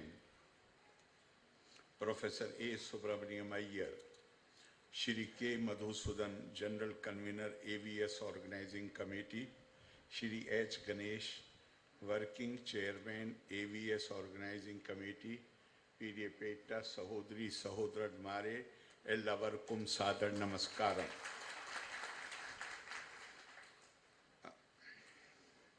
Mahirshi Sandipani, Rashtriya Veda Vidya Pratishthanum, People for Dharma Trustum, Sangha Dipikkunna, Ananthapuri Veda Sammelanam, Udghatanam Chayyan Atiyaya Santosham Und. ഈ വേദ സമ്മേളനത്തിൽ പങ്കെടുക്കുന്ന വേദിക ശ്രേഷ്ഠ കുർമ മറ്റുള്ളവർക്കും എൻ്റെ ഹാർദമായ അഭിനന്ദനം. പ്രാചീന കാലം മുതൽ മാനവരാശിയെ നയിച്ച അറിവിൻ്റെ ദീപം ആണ് വേദങ്ങൾ. വേദ ഉപദേശങ്ങൾ സാർവലൗകികം ആണ്. അവ ഏതു ദേശത്തും ഏതു കാലത്തും ഏതു ജാനത്ക്കും പ്രസക്തം ആണ്. തിരുവനന്തപുരം നഗരത്തിൻ്റെ വേദ പാരമ്പര്യം പ്രസിദ്ധം ആണ്. ഈ പാരമ്പര്യത്തെ പരിപോഷിപ്പിക്കുന്ന വേദ സമ്മേളനത്തിന് Ende Vijaya Asham Sakal. Now I have my prepared speech, but I would like to skip that, and because that will take more time. Therefore, I would like to skip that. And while sitting here, listening to such erudite scholars, some ideas came that I would like to share with you. You know, I was reading somewhere in the Nyaya Sutra, a question has been asked. And the question is, what constitutes Veda? The Honorable Vice Chancellor has already, and others have already explained, that the root word is vid, to know. So in Nyaya Sutra, this question has been asked, what is Veda?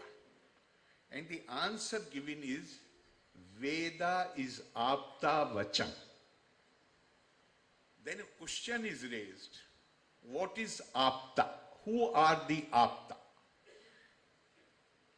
Then answer is given that Aptas are those who have realized God.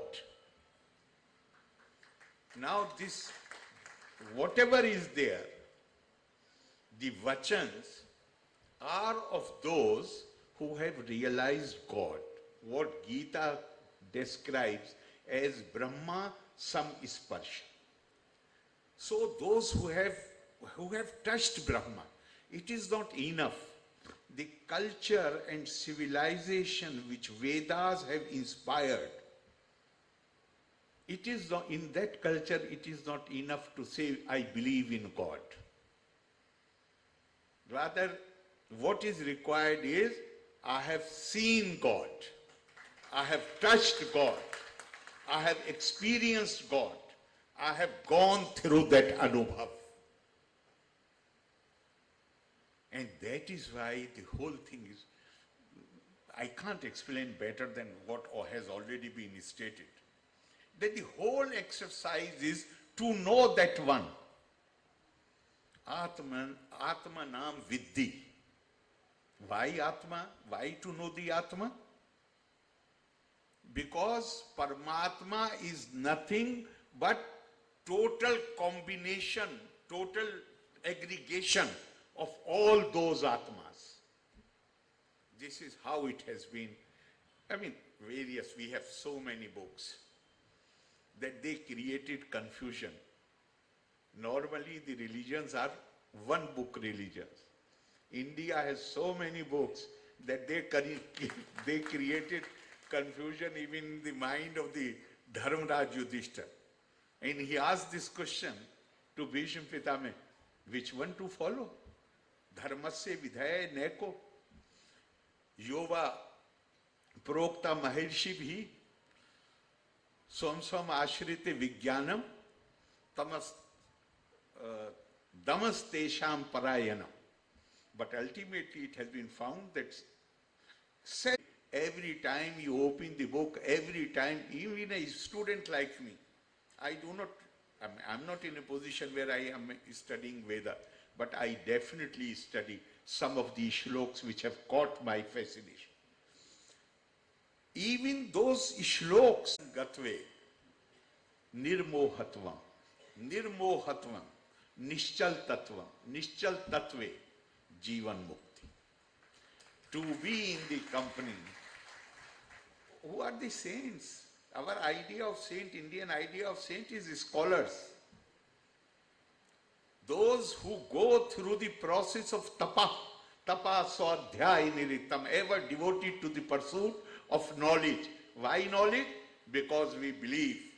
And this is the teaching of our scriptures, beautifully interpreted by Swami Vivekananda, who says, what is the purpose of life? The purpose of life is not pursuit of happiness, because if we accept pursuit of happiness to be the summum and bonum of the purpose of our life, then what prevents us from making others unhappy in order to secure our happiness? Therefore, the Indian tradition emphasizes that the purpose of life is acquisition of knowledge. And what is the purpose of the acquisition of knowledge? Where we can find unity in the diversity. Because law of nature, the Vedic sutras, how old? As I was saying that the journey we do not really know, except that it is not less than 4,000 years old. What is the exact age? We do not know. But our civilizational journey started with the declaration, Ekam Sad Vipra Bahuta Vadanti. That is where our civilizational journey started.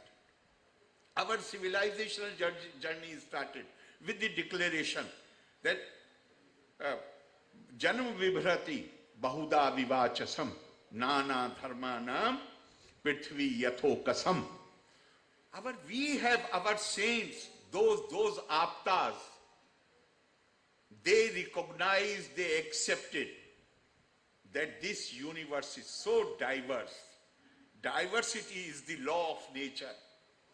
We have to know this diversity in order to create unity, which is essential for human progress towards prosperity. They realize, and that is why I think if this is said, and I would like to conclude with that, that religions generally are prescriptive, religious traditions.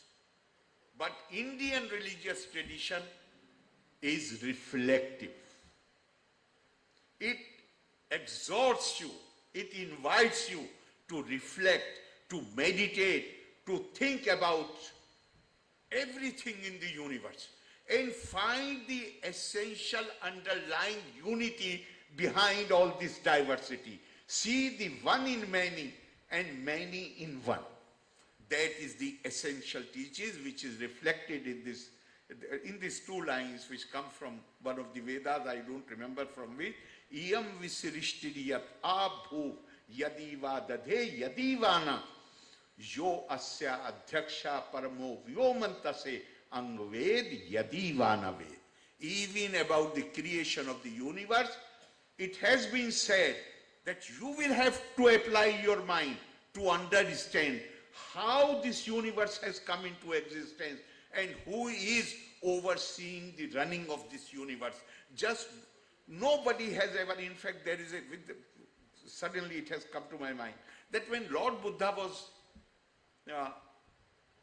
last time, then this is how this story tells us, that the disciples asked him, please give us some last advice so that we do not go astray. Then he said, Apo Deepo Bhava, be your own light. Actually, these are not the words of Lord Buddha. This is part of a shloka from Samveda. Be your own light. He further said that don't accept anything even on my authority. My truth may not be your truth. Therefore, we all have to, the culture which Vedas have inspired, the civilization which Vedas have inspired is basically rooted in this tradition of reflection and meditation. Find a path and find unity in this all-pervading diversity. I hope that we will greatly benefit from this Sammelan of the Vedic scholars, and this knowledge will become more known to the people, more awareness will be created, and I give you all my best wishes. Thank you very much. Loka samasta sukhino bhavantu. Jai Hind.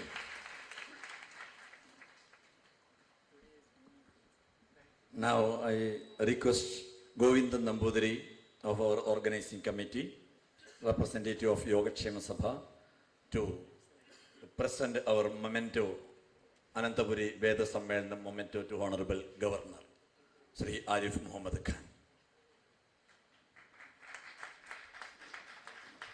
I invite Anantheshwara Bhatt. Anantheshwara Bhatt.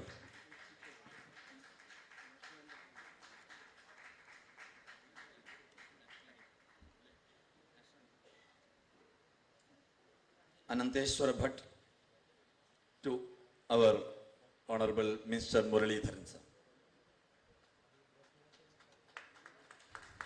Kasturi Rangan, chairman of venue committee, to Rani സദാശിവമൂർത്തി.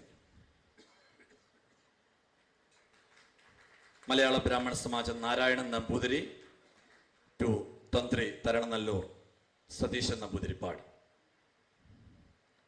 Shaju Venugopal, ക്ഷേത്ര സംരക്ഷണ സമിതി, will present memento to Dr. P. Nandakumar. Karamana Girish Kumar will present memento to Subramanya Iyer sir.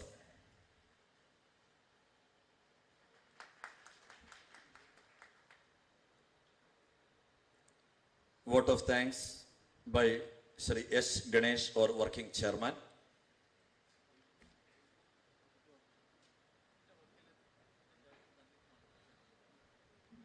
എല്ലാവർക്കും നമസ്കാരം. സമയം അതിക്രമിച്ചുകൊണ്ട് എനിക്ക് സംസാരിക്കാനുള്ള സമയം തന്നെ ഇല്ല എന്ന് പറയാം. എന്നാലും നമ്മുടെ ക്ഷണം സ്വീകരിച്ച് എത്തിച്ചേർന്ന ബഹുമാന്യ ഗവർണർ, ആദരണീയായ കേന്ദ്ര വിദേശകാര്യ സഹമന്ത്രി ശ്രീ മുരളീധരൻജി,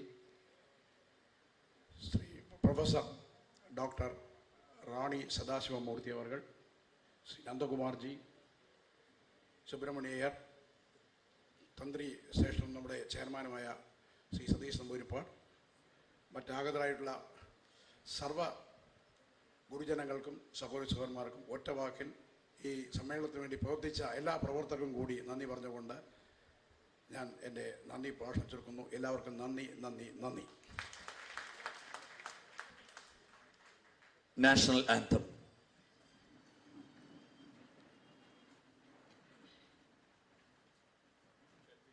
जनगण मन अधिनायक जय हे भारत भाग्य विधाता, पंजाब सिंध गुजरात मराठा द्राविड उत्कल बंगा, विंध्य हिमाचल यमुना गंगा उच्चल जलधि तरंगा, तव शुभ नामे जागे, तव शुभ आशीष मागे, गाहे तव जय गाथा, जन गण मंगलदायक जय हे भारत भाग्य विधाता, जय हे जय हे जय हे जय जय जय जय हे.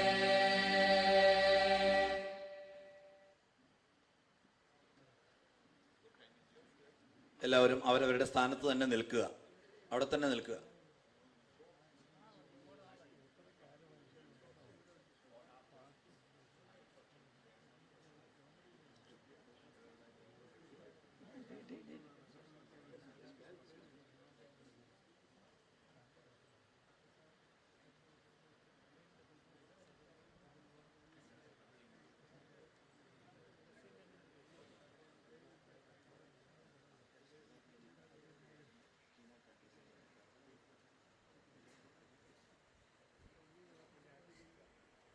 ഡോക്ടർ റാണി സദാശിവമൂർത്തി വേദിക് യൂണിവേഴ്സിറ്റിയുടെ വൈസ് ചാൻസലർ ആണ്. അദ്ദേഹത്തിന് കാര്യാന്തര ബാഹുല്യമുള്ളതുകൊണ്ട് നാളെ കാലത്ത് തന്നെ അദ്ദേഹം യാത്ര പോകുന്നതാണ്. അതുകൊണ്ട് അദ്ദേഹത്തിൻ്റെ ആ കീനോട്ട് അഡ്രസ് തുടർന്ന് അദ്ദേഹത്തിന് നിങ്ങൾക്ക് എല്ലാവർക്കും ഇരുന്ന് കേൾക്കാം. കാരണം വേദ സർവകലാശാലയുടെ വൈസ് ചാൻസലറാണ് അദ്ദേഹം. ഒരുപാട് അറിവിൻ്റെ ഒരു നിധിയാണ്. നമുക്ക് അരമണിക്കൂർ നമുക്ക് അദ്ദേഹത്തെ കേൾക്കാം. അത് കഴിഞ്ഞിട്ട് ഭക്ഷണം കഴിച്ചിട്ട് എല്ലാവരും പോകാം. എല്ലാവർക്കും ഭക്ഷണം ഒരുക്കിയിട്ടുണ്ട്. ഒരമണിക്കൂർ റാണി സദാശിവമൂർത്തി സാറിൻ്റെ പ്രഭാഷണം. അതിനു മുൻപ് നമ്മുടെ വർക്കിംഗ് ചെയർമാൻ ഗണേഷ് ജിക്ക് നമ്മളോട് എന്തോ പറയാനുണ്ട്. ശ്രീ റാണി സദാശിവമൂർത്തി അവരുടെ പ്രഭാഷണത്തിന് ശേഷം 9 മീറ്റർ താഴെ മാത്രമുള്ള ശിവോഹം എന്ന സംസ്കൃത ഷോർട്ട് ഫിലിം നിങ്ങൾക്ക് ഇവിടെ പ്രദർശിപ്പിക്കും കൂടി പറഞ്ഞുകൊണ്ട് അതും കൂടി കണ്ട് ശങ്കരാചാര്യ ഭഗവത്പാദ അവരുടെ ജീവിതത്തെ ആസ്പദമാക്കിയുള്ള ആ ഒരു ശിവോഹം എന്ന ഷോർട്ട് ഫിലിം എല്ലാവരും കാണണമെന്ന് താഴ്മയായി അഭ്യർത്ഥിക്കുന്നു.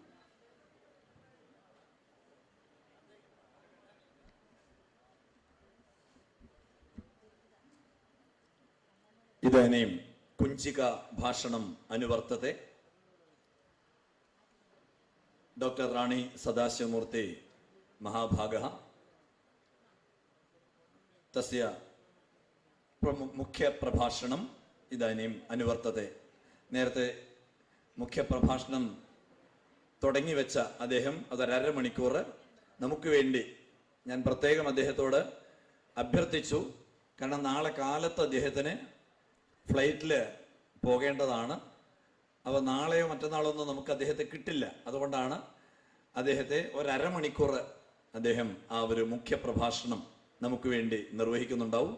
അത് കഴിഞ്ഞിട്ട് ഗണേഷ്ജി പറഞ്ഞതുപോലെ ഒരു ചെറിയൊരു സംസ്കൃതത്തിലെ ഒരു ഷോർട്ട് ഫിലിമുണ്ട്, ഒരു 7 മിനിറ്റ് 9 മിനിറ്റ്, ശിവോഹം. അതുകൂടി കണ്ടിട്ട് ഭക്ഷണം കഴിച്ചിട്ട് എല്ലാവരും പോകാവൂ. അതുപോലെ തന്നെ ഈ ഒരു വേദ സമ്മേളനത്തിന് 2 തരത്തിലുള്ള രജിസ്ട്രേഷനും നാളെ നിശ്ചയിച്ചിട്ടുണ്ട്, ഉണ്ടാകുന്നതാണ് കാലത്ത്. ഓൾറെഡി രജിസ്റ്റർ അവിടെ ഗവർണറുടെ പത്രക്കാരുമായിട്ടുള്ള ഇന്റർവ്യൂ നടക്കുകയാണ്. അതുകൊണ്ട് ഓക്കെ. അപ്പോൾ നാളെ ഈ വേദ സമ്മേളനത്തിന്റെ ഭാഗമായിട്ടുള്ള 2 രജിസ്ട്രേഷൻ ഉണ്ട്.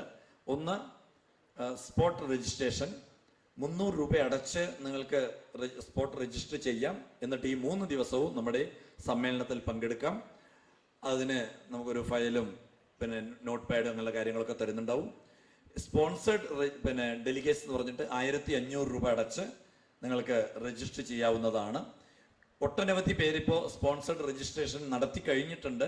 ഒരു 100ഓളം പേര് രജിസ്റ്റർ ചെയ്ത് കഴിഞ്ഞിട്ടുണ്ട്. മറ്റുള്ളവർക്കും ഈ 1500 രൂപ അടച്ച് രജിസ്റ്റർ ചെയ്യാവുന്നതാണ്. അവർക്ക് ഇന്നത്തെ നമ്മൾ സമർപ്പിച്ച മൊമെന്റോ, അതുപോലെ തന്നെ ഇതിന്റെ ഭാഗമായിട്ടുള്ള ഒരു ബാഗ്, ഇങ്ങനെയുള്ള കാര്യങ്ങളെല്ലാം ഒരു കിറ്റായിട്ട് കൊടുക്കുന്നുണ്ടാവും. 1500 രൂപ അടച്ച് സ്പോൺസേഡ് ഡെലിഗേറ്റ്സ് ആയിട്ട് നിങ്ങൾക്ക് രജിസ്റ്റർ ചെയ്യാവുന്നതാണ്. മുഖ്യ പ്രഭാഷണം തുടരുന്നതിനായി ഡോക്ടർ റാണി സദാശിവമൂർത്തി അവരുകളെ ക്ഷണിച്ചുകൊള്ളുന്നു.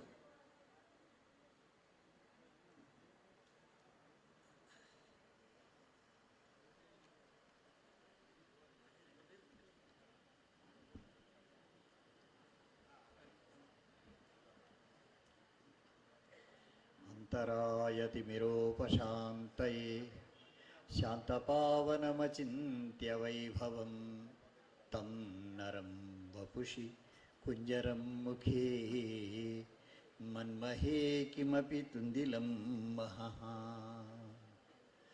आशासुरासी भवदङ्गवल्ली भासैव दासीकृतदुग्धसिन्धुं मन्दस्मितैर्निधितशारदेन्दुं वन्दे रविन्दासनसुन्दरित्वाम् गुरुर्ब्रह्मा गुरुर्विष्णुः गुरुर्देवो महेश्वरः गुरुः साक्षात् परं ब्रह्म तस्मै श्रीगुरवे नमः.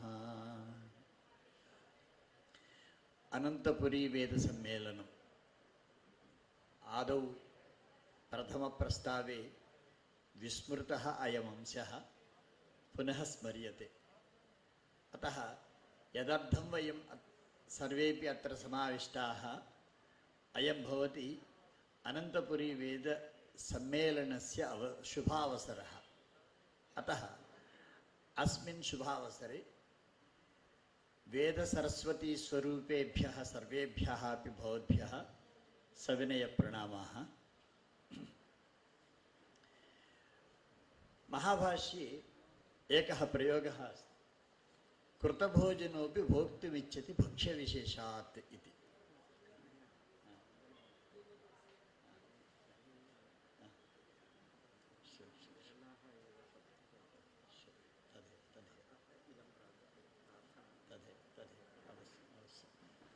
In the Mahabhashya, which was written by Patanjali, there is an expression, Kritabhojanopi bhoktumichati bhaksha visheshat.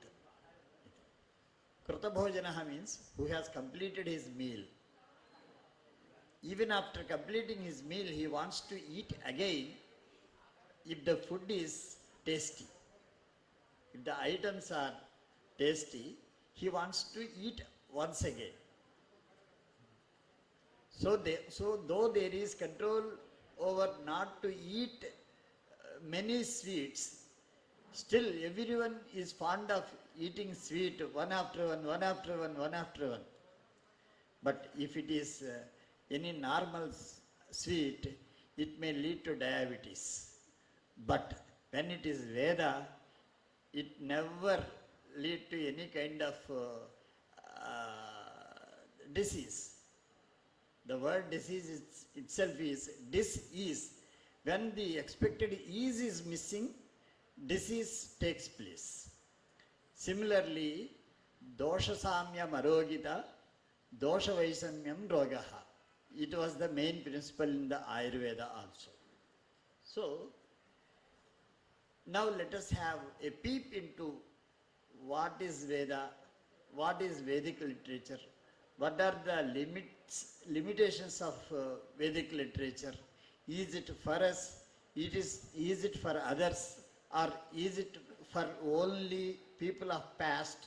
Or is it only for people of present? Or is it for the future generations also? So, as wonderfully explained in the beginning by one of our speakers, that particularly Madhusudananji, he said, the offspring of the Vedas is Sanatana Dharma. The word Sanatana, itself can be understood that it is for all times, not for any single time. Okay. Now, let us touch the other aspects, particularly while understanding about Vedic literature, some essentials are required. The first one is Shastram. Shastra Parampara is the vein of Indian knowledge system. What is Shastram? Shamsanath Shastram, Shasanath Shastram.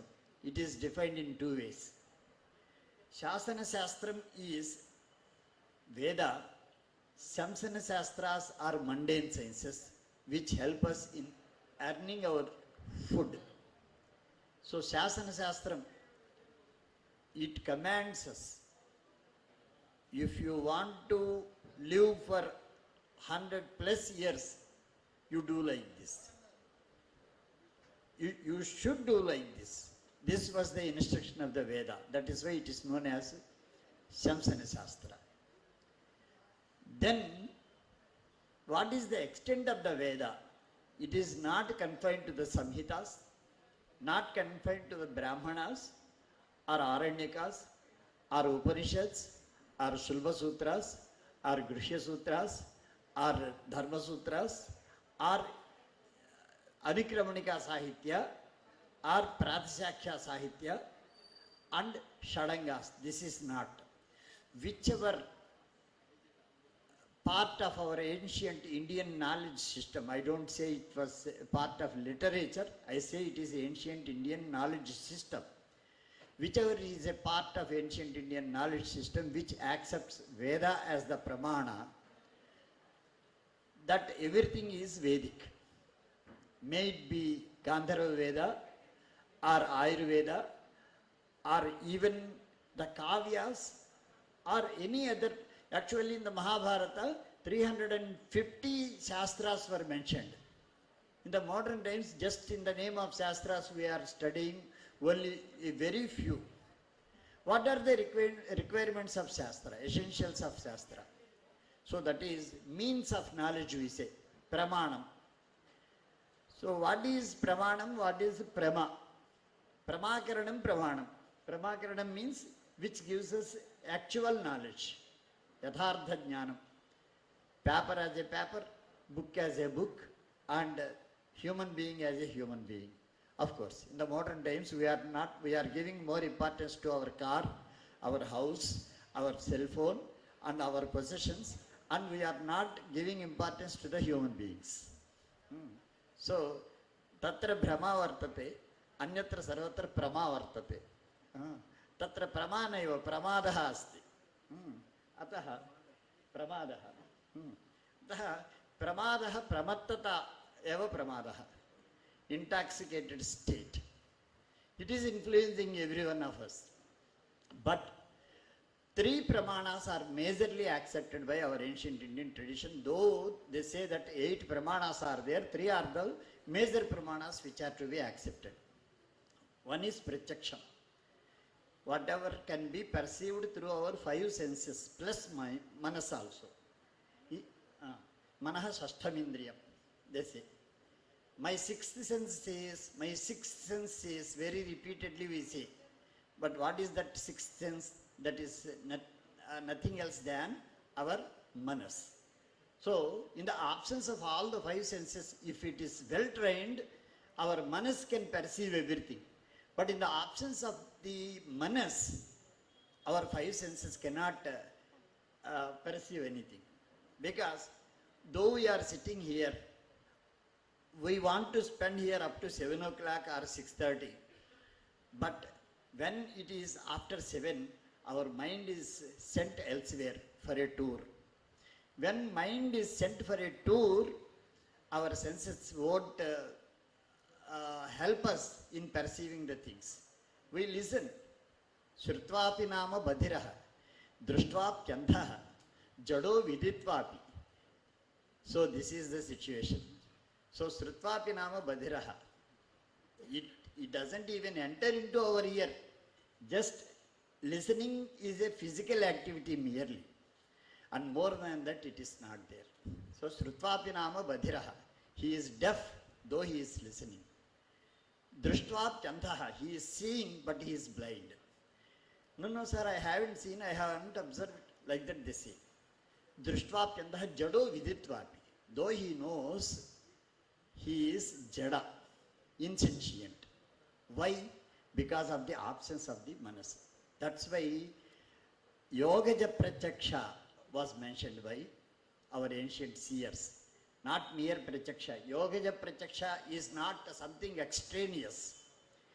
This Yogaja Pratyaksha is the perceptive capacity of the mind, even in the absence of the sense, and carefully to train our senses to perceive to the maximum extent of perfection.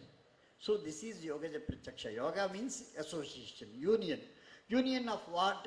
First, primarily union of the object and the sense, and then it is the union of the mind and indriya. So all these are required. Then it is Yogaja Pratyaksha. So that is, of course. So Pratyaksha is the first one. In the absence of Pratyaksha, Anumana Pramana, inference will help us. And then the third stage is Shabda, verbal testimony. What is verbal testimony? Aptavakyam. Who is Apta? Yatharthavakta Apta. So, who are the Yatharthavaktas? Rishis, seers, who can see the reality. He is seer, Rishi. And Drashtaraha, Satya Drashtaraha. So, this is what had been explained. So, these kinds of 3 pramanas are there for us. Now, what are the requirements of sciences? Let us see. First requirement of science is observation. And then the second one is experimentation. And in the process of experimentation, clinging up to hypothesis. And through hypothesis, developing certain assumptions. And finally, it is proved.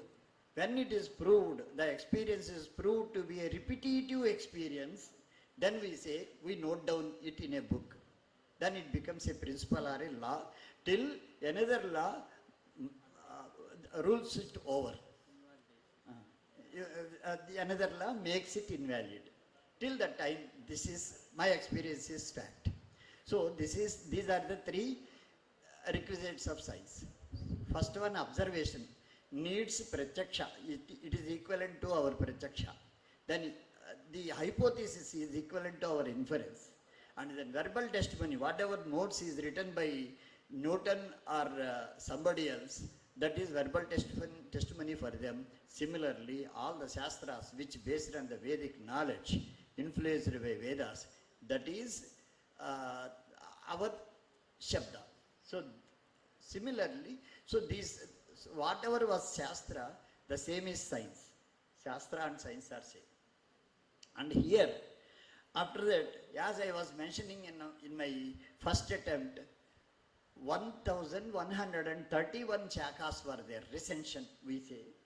31 shakas are there in the time of Patanjali. Even after Patanjali, that number continued to some extent.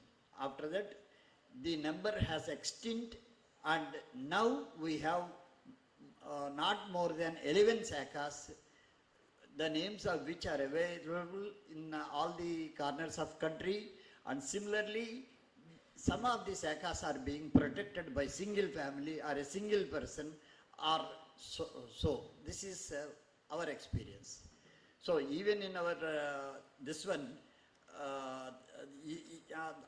in our Vedic university, we are almost protecting 8 branches. And first one is Rigveda Shakala Shaka is there. And in the Samaveda, we have Ranayaniya Shaka and Gautama Shaka. And after that, in Shukla Yajurveda, Kanva and Madhyandana Shakas are being taught.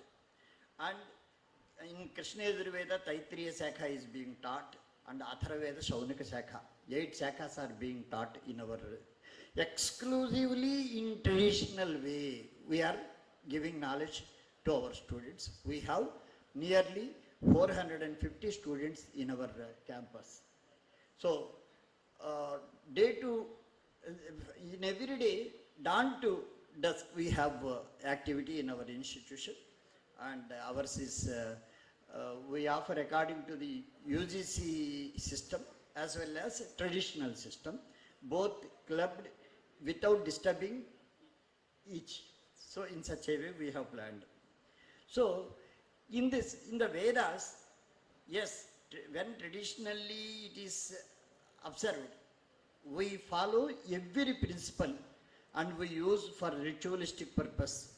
We use it for every day-to-day necessities which are connected with Vedas. All are very sincerely with the blessings of Sringeri Matha, with the blessings of Kamakoti Matha, we are following everything very sincerely. But at the same time, we look into other aspects which are there in the Vedas. As I was mentioning, the first one is Vedic cosmological theories. Vedic cosmology, Srishti Siddhanta Visheshaha. So when Srishti Siddhanta Visheshaha are to be taken into consideration, our Vedic aspect is more perfect than any other aspect of ancient times. So, Ptolemy in the 1st century AD, he was speaking about, when he had to speak about the creation of the universe, he thought of the earth as the real. That's why he mentioned geocentric theory. And till 14th century, geocentric theory was accepted as the reality, and in the geocentric theory, the earth is stable, and around the earth all the other celestial bodies are moving. It is the main theme of essence of geocentric theory. After that, heliocentric theory, Surya Kendrita Siddhanta. Dadartha Pradhivim Abhito Mayukaihi Mitro Dadhara Pradhivim Vutadyam. Every day in our Sandhya Vandanam, we recite these mantras, but we never consider them as the source of our heliocentric theory. So, Surya Kendrita Siddhanta, Saura Malika, Saura Kutumba Malika, etc. So, this is the second one. After that, they had the Big Bang theory and the theory of relativity of Einstein, etc. in the West. But whereas in our Vedas, particularly in the Rig Veda, if we see, there are 5 stages. First one is chaos to cosmos. So, indefinable state, inexpressible experience. That was in Nasadeya Sutta. Nasadasit, Nosadasit. That is the beginning mantra, where Sat means reality, Asat is non-reality. So, na Asat asit, no Sat asit. So, there was neither Sat nor non-Sat, Asat. How it could be possible? That was the greatness of our seers. They went back even to the times beyond the creation, emergence of creation, and they envisioned all these things. That's why they said, na asat asit, na sat asit. So, for as dhatu is there, which speaks about the existence. When we want to speak about the existence of any particular thing, then where can it be placed? It needs some space. That space is Akasha. Even when there was no Akasha, that was the beginning of the creation. They mentioned in the Nasadiya Sutta. So that was chaos. From the chaotic state coming to the cosmos. We know it is not one Brahmanda or one galaxy. Ananthapuri Brahmanda Nayakaha. Unmesha Nimishotpanna Vipanna Bhuvanavali. We pray to the goddess Lalitamba. So just a wink of Mother Goddess is the time that takes for the emergence of innumerable galaxies and also for the destruction. Actually, destruction is not there in our system, dissolution is there. So, Unmesha Nimishotpanna Vipanna Bhuvanavali. Thousands and thousands of innumerable galaxies disappear and innumerable galaxies emerge. That was the time of goddess Lalita to take one wink. In other words, to say. So, that is case to cosmos is first one. Then there is a cause for the creation. What is that cause? That is called Brahma. That is called Aditi. This Aditi is not Devamata. Aditir Jauhu, Aditir Antariksham, Aditir Mata, Aditi Pita. Like this, everything is Aditi. Why it is Aditi? Adyate anena iti Aditi. Adyate khadyate iti. What is eaten? The entire universe. What for? To produce a new universe again.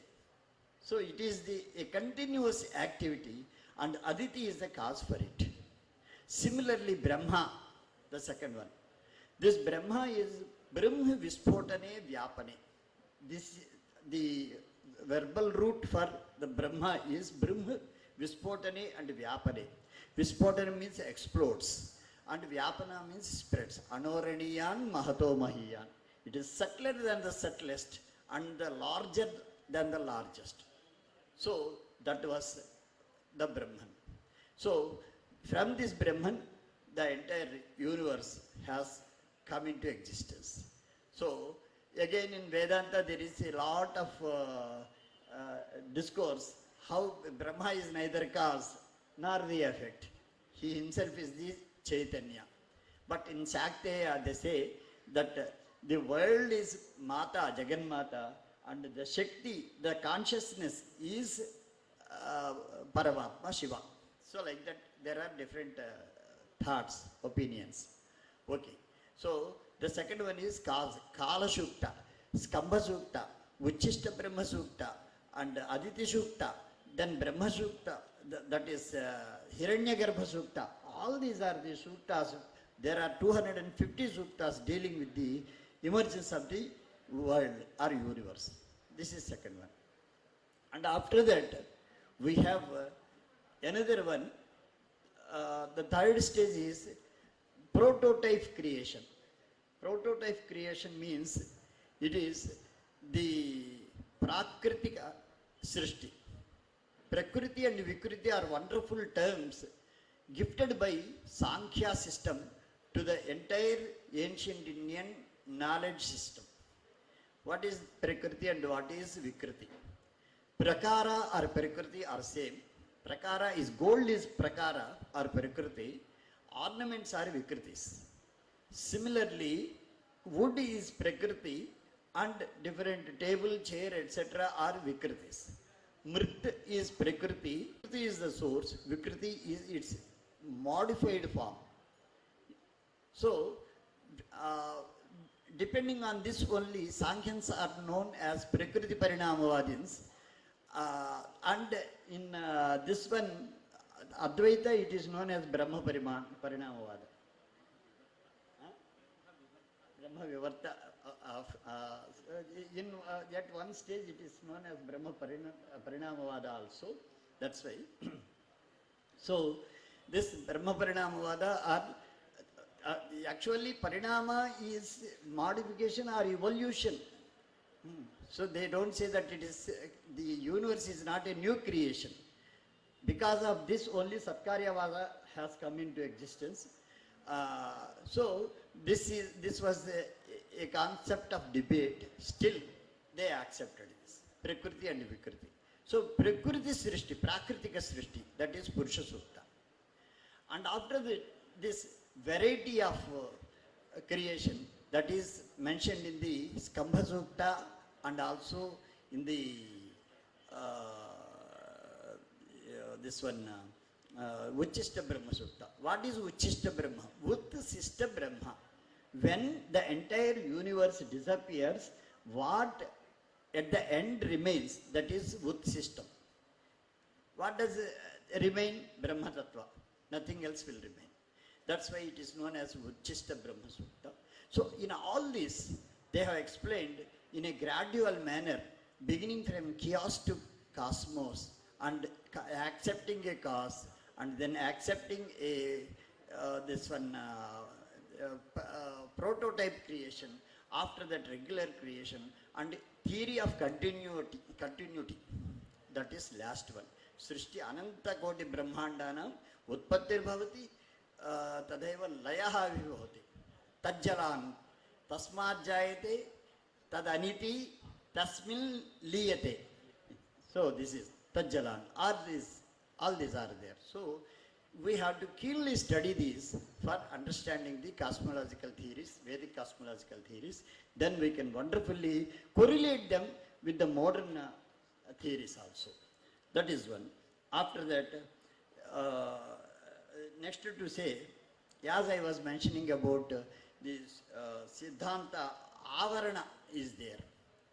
Avarana, Mandalam, and then Ayatanam. These are the three words used in our ancient Vedic literature for sphere, extent, and territory. So here, as we have stratosphere, toposphere, ionosphere, hydrosphere, lithosphere, like the different kinds of spheres in the modern times, here also we have Jivavaranam, Jalavaranam, Vatavaranam, Mrudavaranam.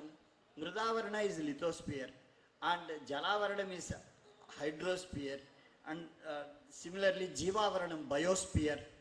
So all these spheres are mentioned there in our ancient times. Particularly if we take the mantra Pushpam, it is a wonderful explanation of climatology. So we correlated, we developed different papers also, and here in this context I will introduce you one thing particularly. Almost 10 years back, one professor from physics department, who is an expert in atmospheric sciences, approached me. We made a study for 5 years about the Panchangas give predictions about the rain and other weather changes. And similarly, IMD, Indian Meteorology Department, it also gives predictions. So IMD can predict only to an extent of 3 months in advance, not more than that. But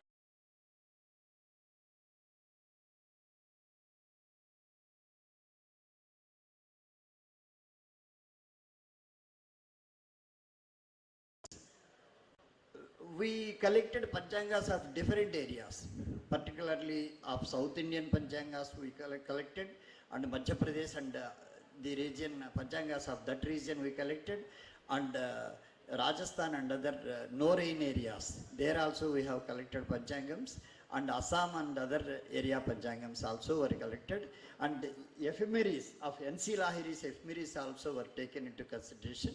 Taking all this material into this one count, we collected Panchangams of 15 years like this, and we collected the data, we purchased data from IMD, Indian Meteorology Department, for 15 years.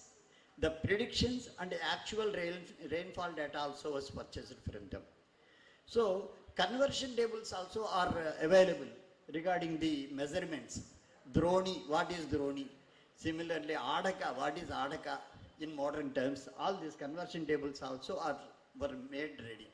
And after that, when we started in different areas of our country, when we started making comparison, to our happiness, Panchanga predictions are more accurate than the IMD predictions. So we wanted to develop this one software without human interference. That software, basing on our ancient Indian predictive principles, could predict the weather conditions, weather changes, rain data, etc. In such a way, we approached to that extent. After that, physical professor, the professor of physics had been left to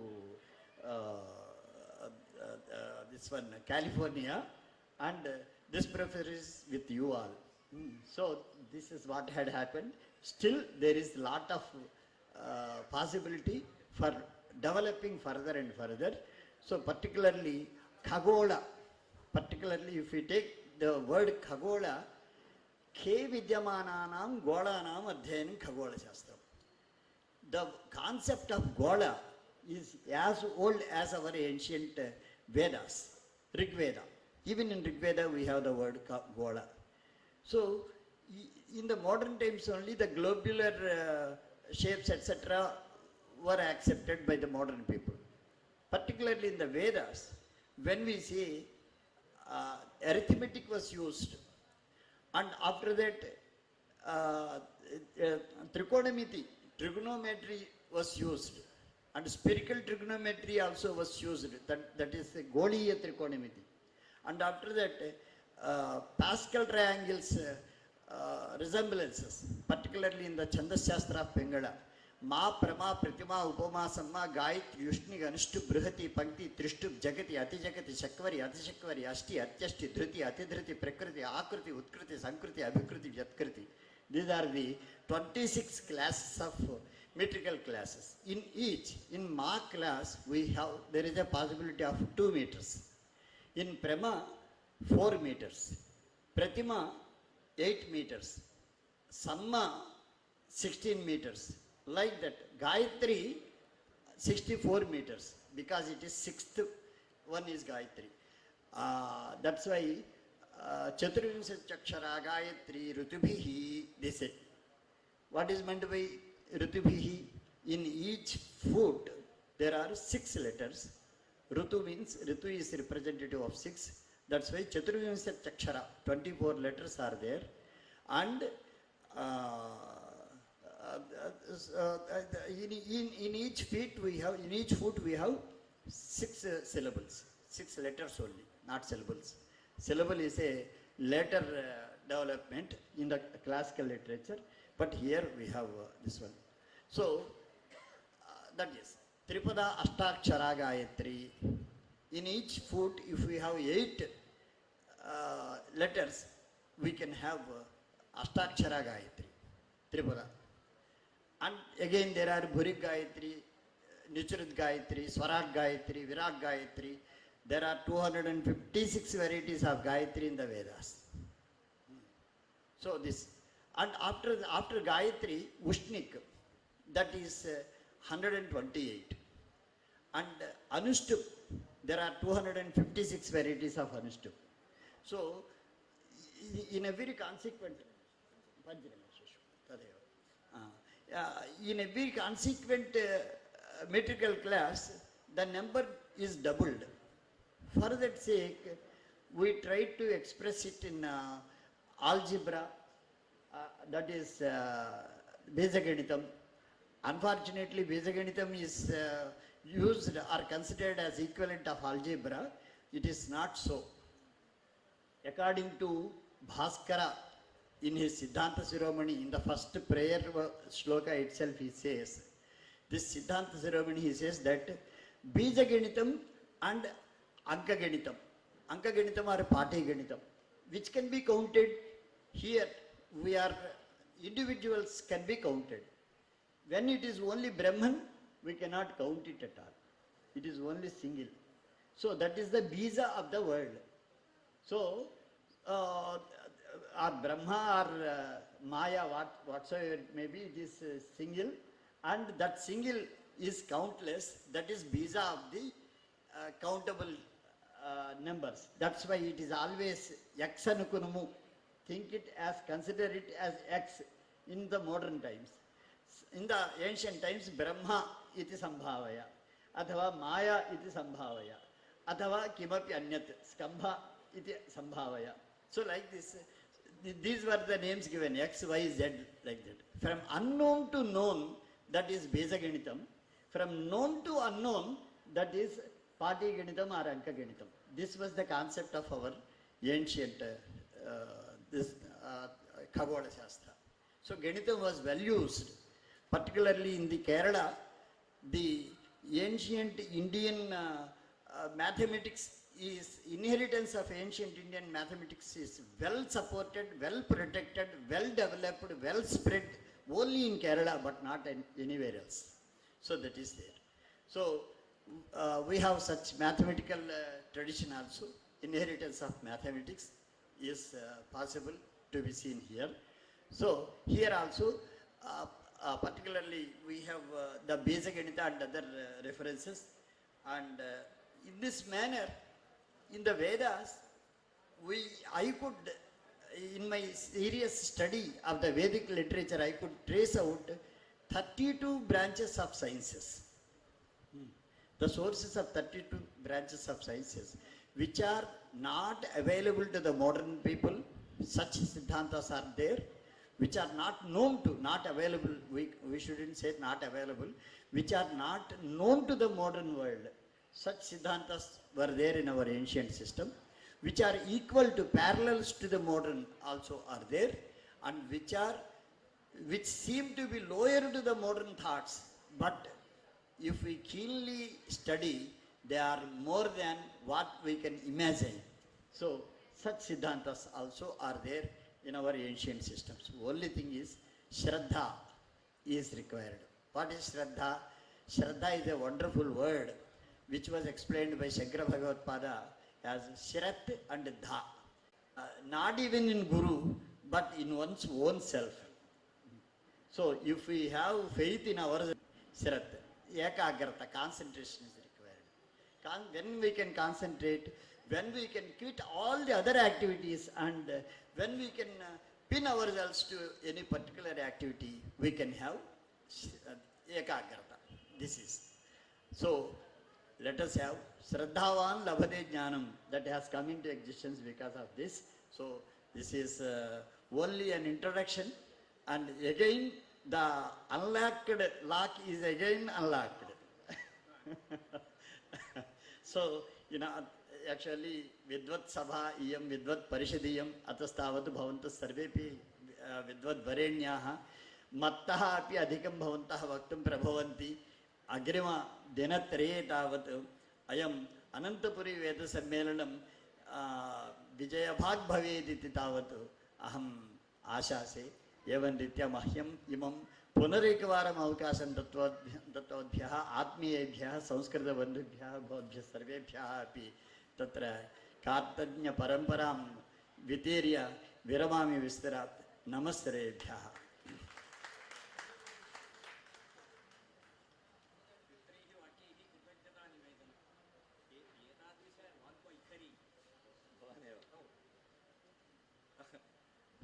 नमस्सभायै एतादृश वाग्वैखरी अश्रुतपूर्व एते महान्तः तिरुपतिक्षेत्रात् अत्र आगत्य अस्मान् सर्वान्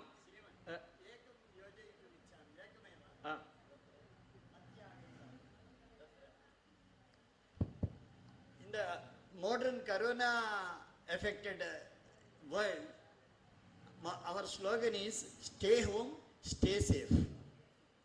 So very curiously, I could get one mantra from Rig Veda where they say ihe vastam mam viyastau vishvam ayur vyasnutam krilanto putraihi natrubhihi modamanu sve gruhe.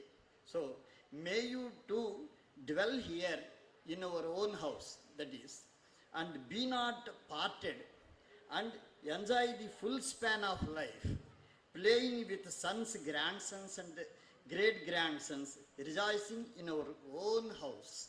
So that was the Rigvedic advice, which is almost equal to stay home and stay safe. Dhanyavadah. Kshamyatam. ഇതൊരു വേദമന്ത്രം വിവാഹം കഴിഞ്ഞ് നിൽക്കുന്ന ദമ്പതികൾക്ക് നൽകുന്ന ആശീർവാദ വചനമാണിത്.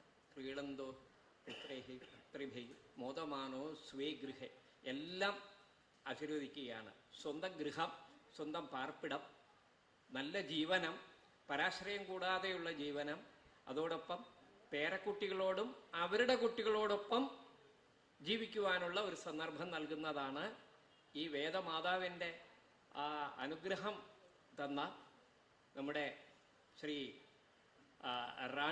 Professor റാണി സദാശിവമൂർത്തി അവർക്ക് ഈ വേദ സമ്മേളനത്തിൻ്റെ ഭാഗമായി നമ്മുടെ എല്ലാ കൃതജ്ഞതയും നാം നൽകുന്നു. വയം സർവേ ഇതാനീം അധവർണാസമൃത്താः ഇതാനീം പുനഃ പുനഃ അത്ര ആഗത്യ അസ്മാൻ സർവൻ പ്രബോധയിതുമപി അസ്മാകം അപേക്ഷ വർത്തത്തെ.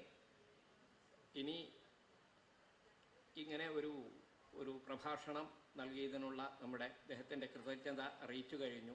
ഇനിയുള്ളത് ഇവിടെ കാര്യപരിപാടികൾ നേരത്തെ അറിയിച്ചതുപോലെയുള്ള ഒരു ഹ്രസ്വ ചിത്ര പ്രദർശനമാണ്. അതിനു മുമ്പായി നമ്മുടെ വർക്കിംഗ് ചെയർമാൻ ശ്രീ ഗണേഷ് നമ്മളെ അഭിസംബോധന ചെയ്യുന്നതാണ്. എല്ലാവർക്കും നമസ്കാരം. Finance committee convener Shri T N Narayanan Namboori, അദ്ദേഹത്തെ ഞാൻ സാരം ക്ഷണിക്കുകയാണ്. Shri Narayanan Namboori, finance committee convener, അദ്ദേഹം ഇവിടെ ഉണ്ടാവും. ഒരു ഹ്രസ്വ ചിത്രം പ്രദർശിപ്പിക്കാമെന്ന് ഇവിടെ അറിയിച്ചിരുന്നു. ആ ഹ്രസ്വ ചിത്രം നിർമ്മിച്ചത്, അതുപോലെ പല ഹ്രസ്വചിത്രം നിർമ്മിച്ചിട്ടുള്ള ശ്രീ ആദർശ് എന്ന അധ്യാപകനാണ്. ശ്രീ ആദർശ് അവരുടെ ഈ വേദിയിലേക്ക് സാദരം ക്ഷണിക്കുകയാണ്. Shri Adarsh, please come to the stage. അദ്ദേഹത്തിന് പരിചയപ്പെടുത്താം. അദ്ദേഹം നമ്മൾ അറിയണം, അറിഞ്ഞാൽ മാത്രമേ നമുക്ക് അദ്ദേഹത്തെ പ്രോത്സാഹിപ്പിക്കാൻ പറ്റുകയുള്ളൂ. ഇനിയും ധാരാളം സംസ്കൃത ചിത്രങ്ങൾ അദ്ദേഹം മൂലം നമുക്ക് കാണുവാനുണ്ട് എന്ന കാര്യം സംശയമൊന്നുമില്ല. അദ്ദേഹത്തെ ഞാൻ സാദരം ക്ഷണിക്കുകയാണ് നമ്മുടെ 2 വാക്ക് പറയുവാൻ. ഇന്ന് ചിത്രം കാണിക്കാമെന്ന് ഏറ്റിരുന്നു, പക്ഷേ ചില സാങ്കേതിക കാരണങ്ങളാൽ അത് ശരിയായി വന്നിട്ടില്ല. എന്തായാലും ഈ കോൺഫറൻസ് തുടർന്ന് മുറയ്ക്ക് ഇടയ്ക്കിടയ്ക്ക് അദ്ദേഹത്തിൻ്റെ ചിത്രങ്ങൾ കാണിച്ചുകൊണ്ട് തന്നെ നമ്മൾ കാര്യങ്ങൾ മുന്നോട്ട് കൊണ്ടുപോകും. അദ്ദേഹത്തിൻ്റെ ചിത്രത്തെക്കുറിച്ചും അദ്ദേഹം എങ്ങനെ ഈ ചിത്രം നിർമ്മിക്കുവാൻ പ്രോത്സാഹിതനായി എന്ന കാര്യങ്ങളെക്കുറിച്ചുമെല്ലാം ശ്രീ ആദർശ് അവർ നമ്മോട് സംസാരിക്കും. അദ്ദേഹം വെളിയന്നൂർ വെള്ളനാട് പ്രദേശത്തെ സ്കൂളിലെ സംസ്കൃത അധ്യാപകനാണ് ശ്രീ ആദർശ്. ശ്രീ ആദർശ് 2 വാക്ക് പറയാൻ ഞാൻ ക്ഷണിക്കുന്നു.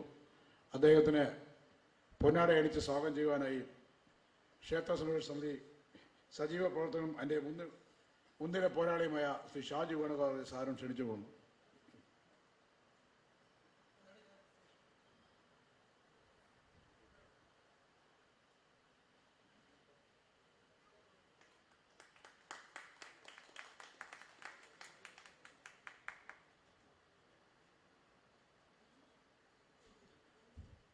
सर्वेषां कृते सादरनमस्कारः.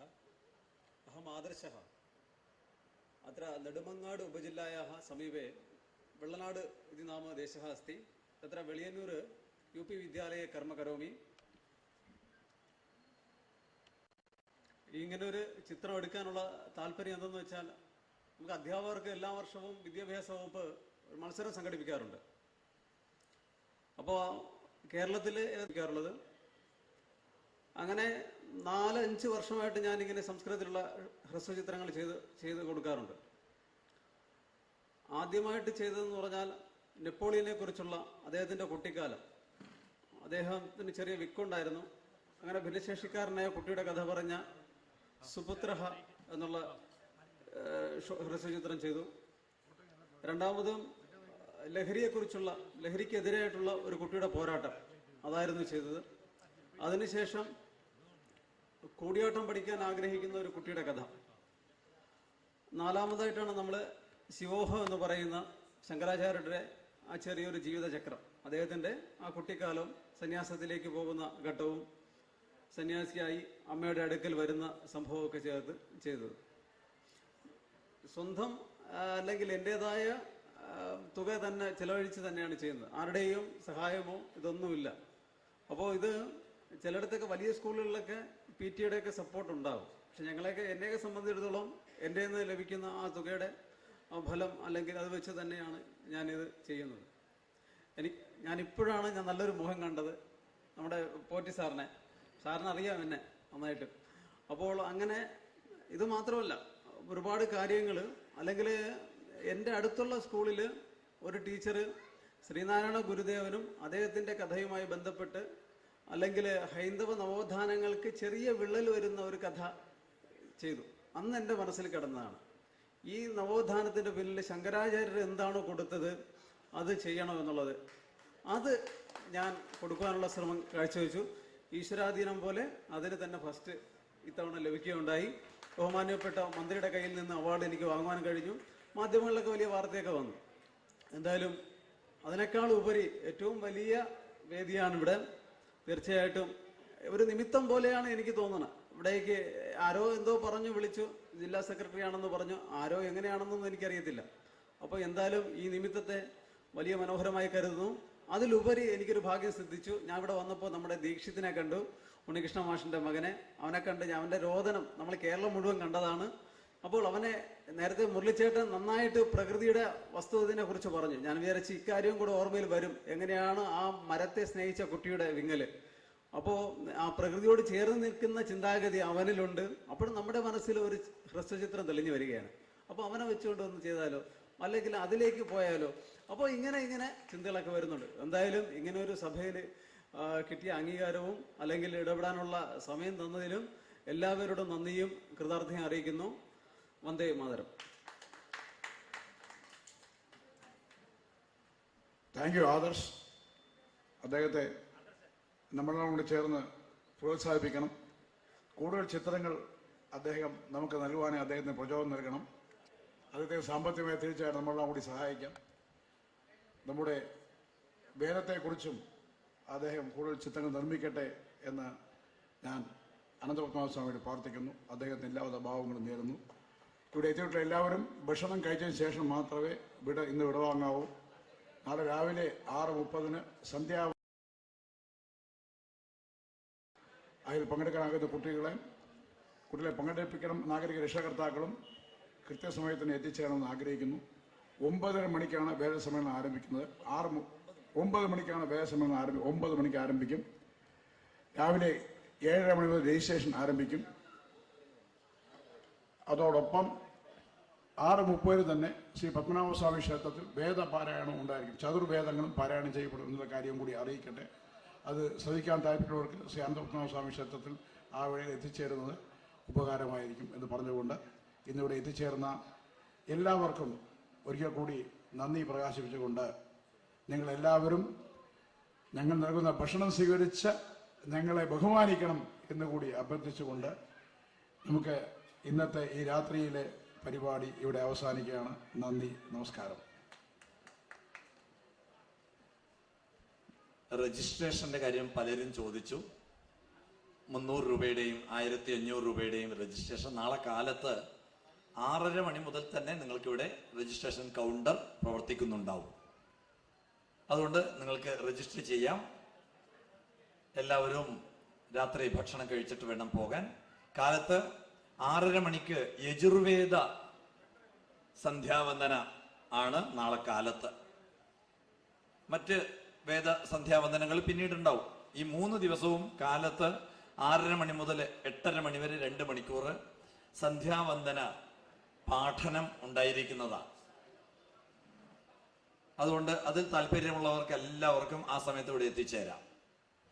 പിന്നെ വേദപണ്ഡിതന്മാരുടെ വേദ പാരായണം, സർവവേദ പാരായണം ശ്രീപത്മനാഭസ്വാമി ക്ഷേത്രത്തില് രാവിലെ ഇതേ സമയത്ത് അവിടെ നടക്കുന്നുണ്ടാവും. അതുപോലെ തന്നെ ശിവോഹം എന്ന സംസ്കൃത ചലച്ചിത്രം അതിന്റെ സാങ്കേതിക തടസ്സം തീർന്നിട്ട് ഇപ്പോൾ പ്രദർശിപ്പിക്കുകയാണ്. അതുകൊണ്ട് എല്ലാവർക്കും ഇപ്പോൾ ആ ഒരു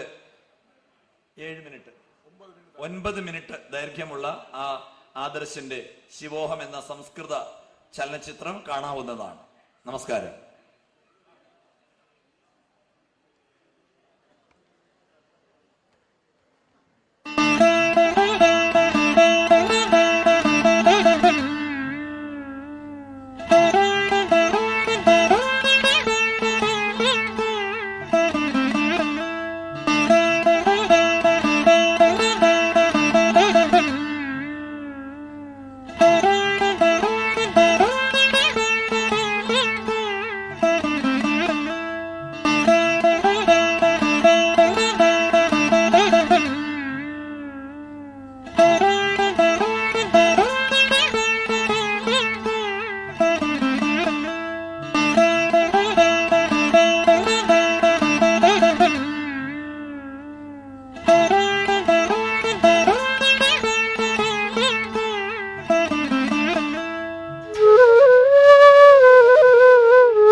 ശ്ലോകാൻ സർവാൻ പഠിതവാൻ കില.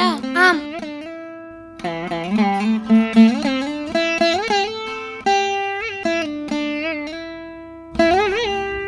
ഉദഹായം കാലവിളംബഃ.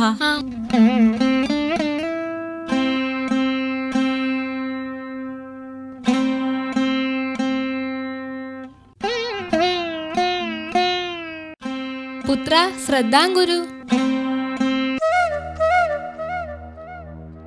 മമ അഭിലാഷം അംബാം സൂചയിതും ഏഷഃ ഏവാം ഉത്തമഃ അവസരഃ.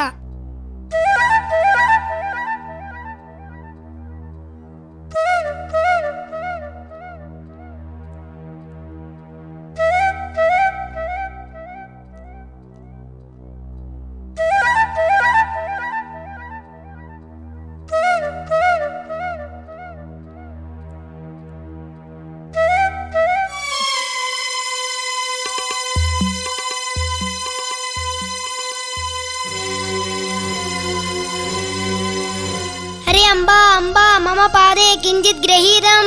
അംബാ. അരേ പുത്ര ശങ്കര. അരേ നക്രഹ ഏവ മമ മൃത്യു അധുനാ ഭവിഷ്യതി. അരേ ദക്ഷിണാമൂർത്തേ മമ പുത്രം രക്ഷ. അരേ ദക്ഷിണാമൂർത്തേ മമ പുത്രം രക്ഷ. അംബാ അംബാ അംബാ. പുത്ര. അംബാ മാസ്തു മാസ്തു അത്ര ന ആഗച്ഛതു. അംബാ മാസ്തു മാസ്തു അത്ര ന ആഗച്ഛതു. യദി സന്യാസായ അനുജ്ഞാം ദദാതി തർഹി ഏഷഃ നക്രഹ മാം മുഞ്ചതി. ഹേ ദക്ഷിണാമൂർത്തേ കിമിദം പരീക്ഷണം. मम पुत्राय खलु अहम् अनुज्ञां दास्यामि। पुत्र आगच्छ। पुत्र यदि त्वं गच्छसि अहम् एकाकिनी भविष्यामि।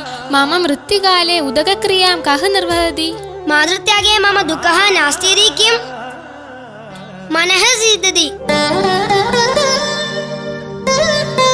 दक्षिणामूर्तेः अनुग्रहेण यदा माता मां स्मरति तदा निश्चयेन तव निकटे अहं भविष्यामि।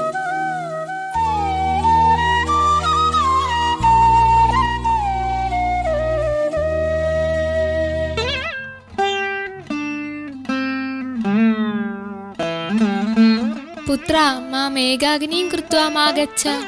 मम साहाय्यार्थं त्वम् एकः एव खलु? अम्बा मम सन्न्यासार्थं वाचं दत्तवती खलु। श्वः प्रभाते त्वयाहं सन्न्यासार्थं प्रेषणीयः।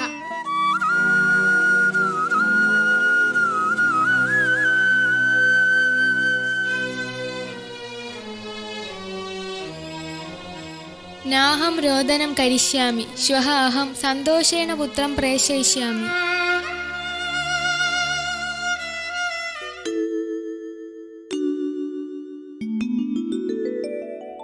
मम दक्षिणामूर्ते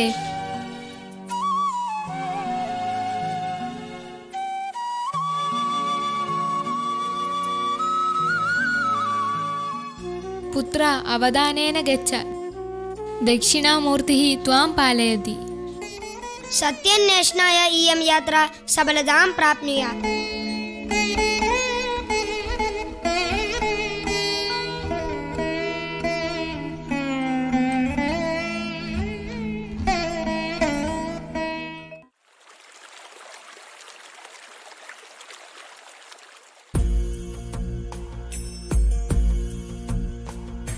मनोबुद्ध्यहङ्कारचित्तानि नाहं न च श्रोत्रजिह्वे न जघ्राणनेत्रे न च व्योमभूमिर्न तेजो न वायु चिदानन्दरूप शिवोऽहं शिवोऽहम् न प्राणसज्ञो न वै पञ्चवायु न वा सप्तधातुर्न वा पञ्चकोशः चिदानन्दरूप शिवोऽहं शिवोऽहम् न च प्राणसज्ञो न वै पञ्चवायु। पुत्रं दृष्ट्वा बहुकालः अतीतः। इदानीम् उत्तमयोगी जातः स्यात्। मम अन्तिमनिमेषात् पूर्वम् एकवारं वा तं द्रष्टुं शक्यते किम्? मम इतः परं कियान् कालः नाहं जाने शङ्कर। कालो समागतः।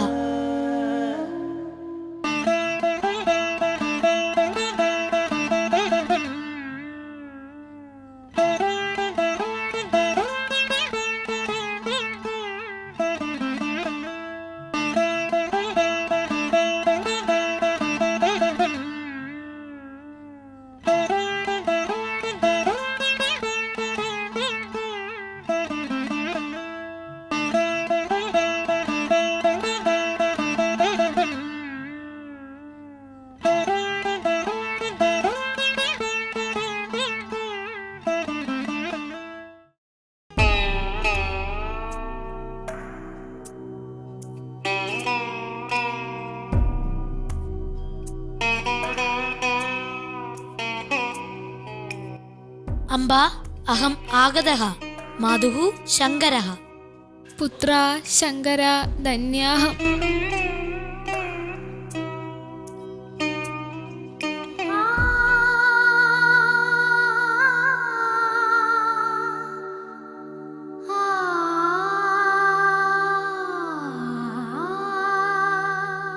चिदानन्दरूप शिवोऽहं शिवोऽहम्